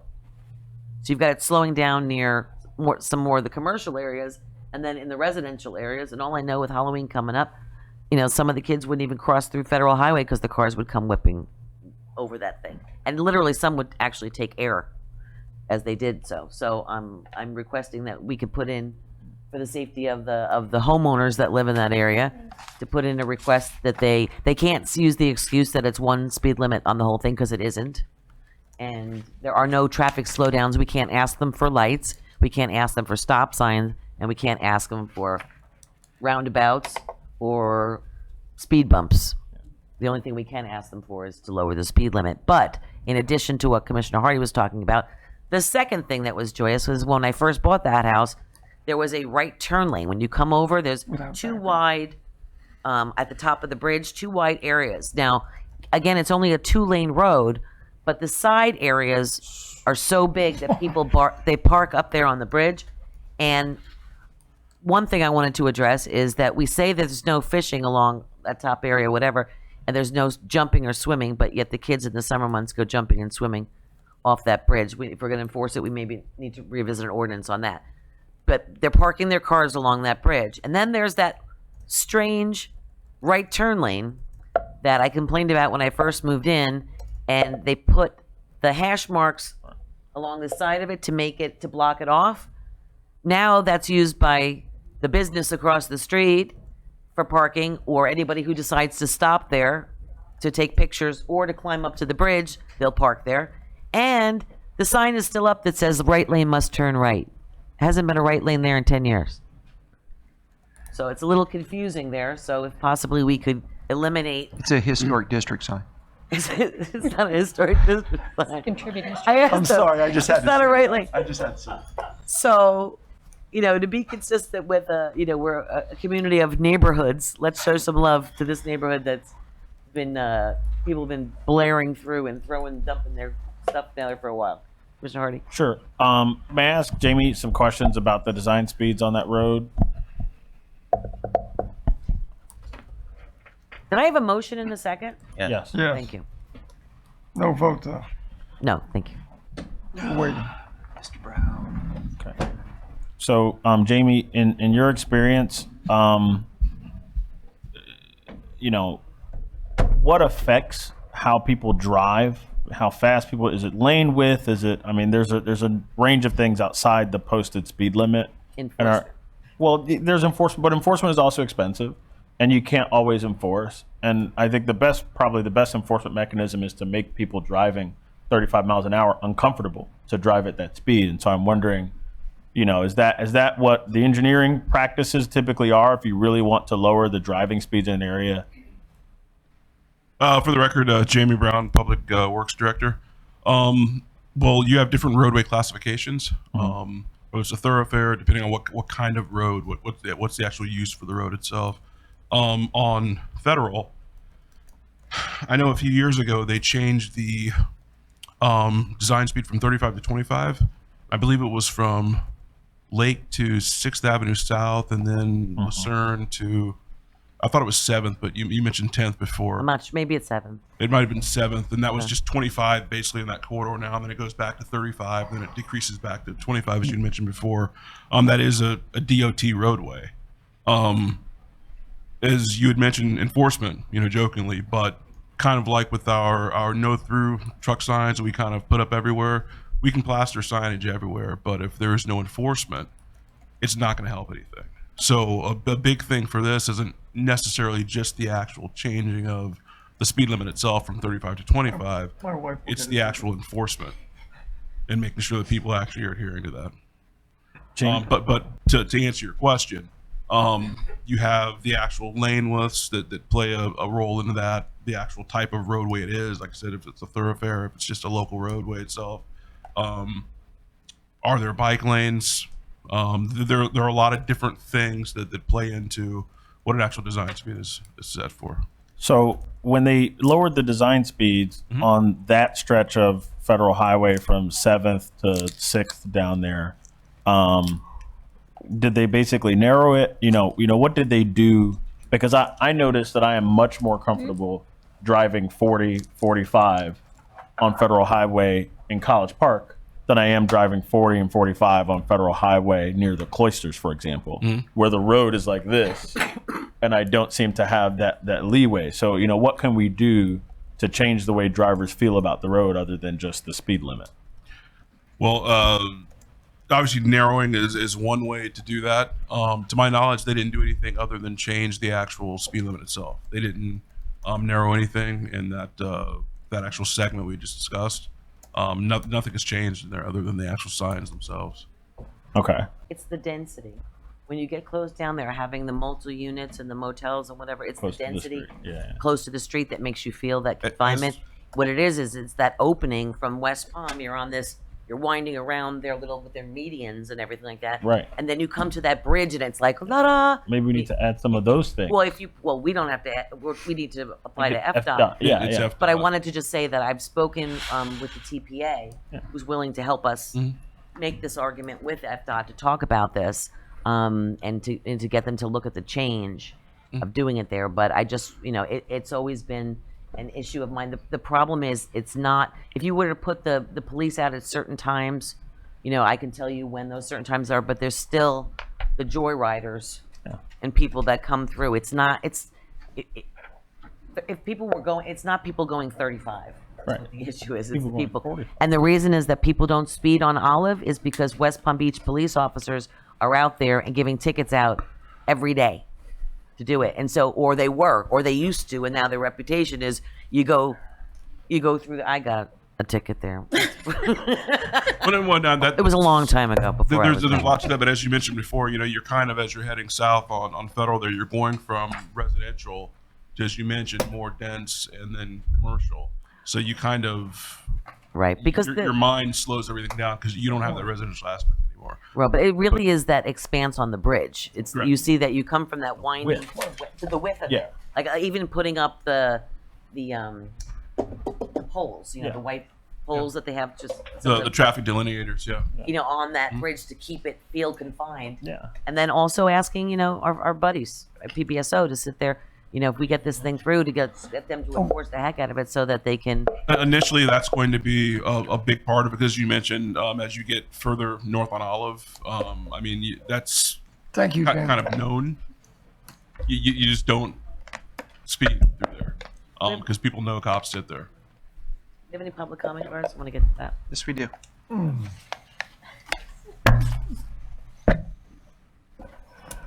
Jack Potenza, followed by Bob West. Jack Potenza, 2607 Holy Cross Lane. Little by little, there's been a deterioration of traffic in the city. It seems like Harvard Drive, Yale Drive, these little tiny streets have a speed limit of 25. it's almost like there's no difference between federal highway and Yale or Harvard. There's a diversity in a city. We only have two major north-south thoroughfares, Dixie and Federal. It's called Federal Highway, not Federal little tiny street. As such, it's very frustrating to drive to West Palm, and at 25 miles an hour, it is extremely slow. I'm tired of having to watch for policemen that can fill their monthly quota very easily there. It's wrong. It's wrong. We should have diversity, not every single street with a speed bump. Are you going to start putting speed bumps now on it? This is wrong. 35 is not that fast. There are people that go 45, maybe even 50.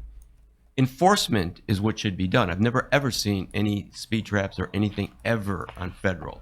I see this all the time. Residents now have to guard against so many different things, and as we drive down to 10th Avenue to try to get on 95, now we got to worry about it's 25 and are we going to get a speeding ticket because it's going to be so easy. There's no diversity.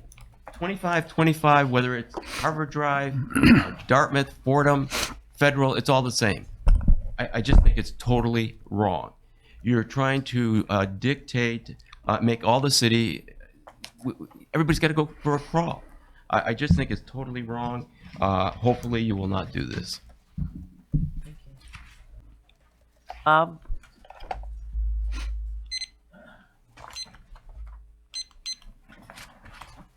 Good evening. Bob West. I'm a new resident of Lake Worth. About 3 months. We live at 2417 North Federal Highway. Welcome. Lovely home. My wife and I and son live there.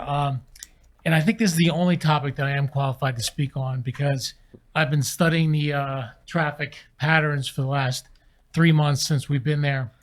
And as far as diversity, I don't really think diversity is necessary for speed in the town because personally, if you want to go to 95, go up to Dixie Highway. If you want to create a nice, civil, conservative Lake Worth Beach, which is what I think I've been hearing tonight, then I think it should be 25. And I think it should be enforced by the police. I've read a lot of studies that say that speed goes down by 70% when you actually enforce and have a sign that tells people what speed they're traveling. As it was said before, people are going 85, 95 miles an hour at times on that road, and take my word for that. I've seen motorcycles go 85 miles an hour down that road, and someone came to my fence the other day. I've made a friend of this guy. He goes, Bob, there's a lot of older people in this community, and if they pull out onto Federal Highway and a motorcycle's coming down, it could cut right through a car. It literally could. So I'm all in favor of having a 25 mile, plus the fact every morning I watch a mom and her 3 kids walk to school on this road with cars going by just at crazy speeds. And this is the reason I care so much. I care about this community. I care about the people. And I think that you can go to Dixie Highway, go as fast as you want. You on Federal, let's just keep it civil and let's have it 25. That's how I feel. Thank you. Ryan Oblender?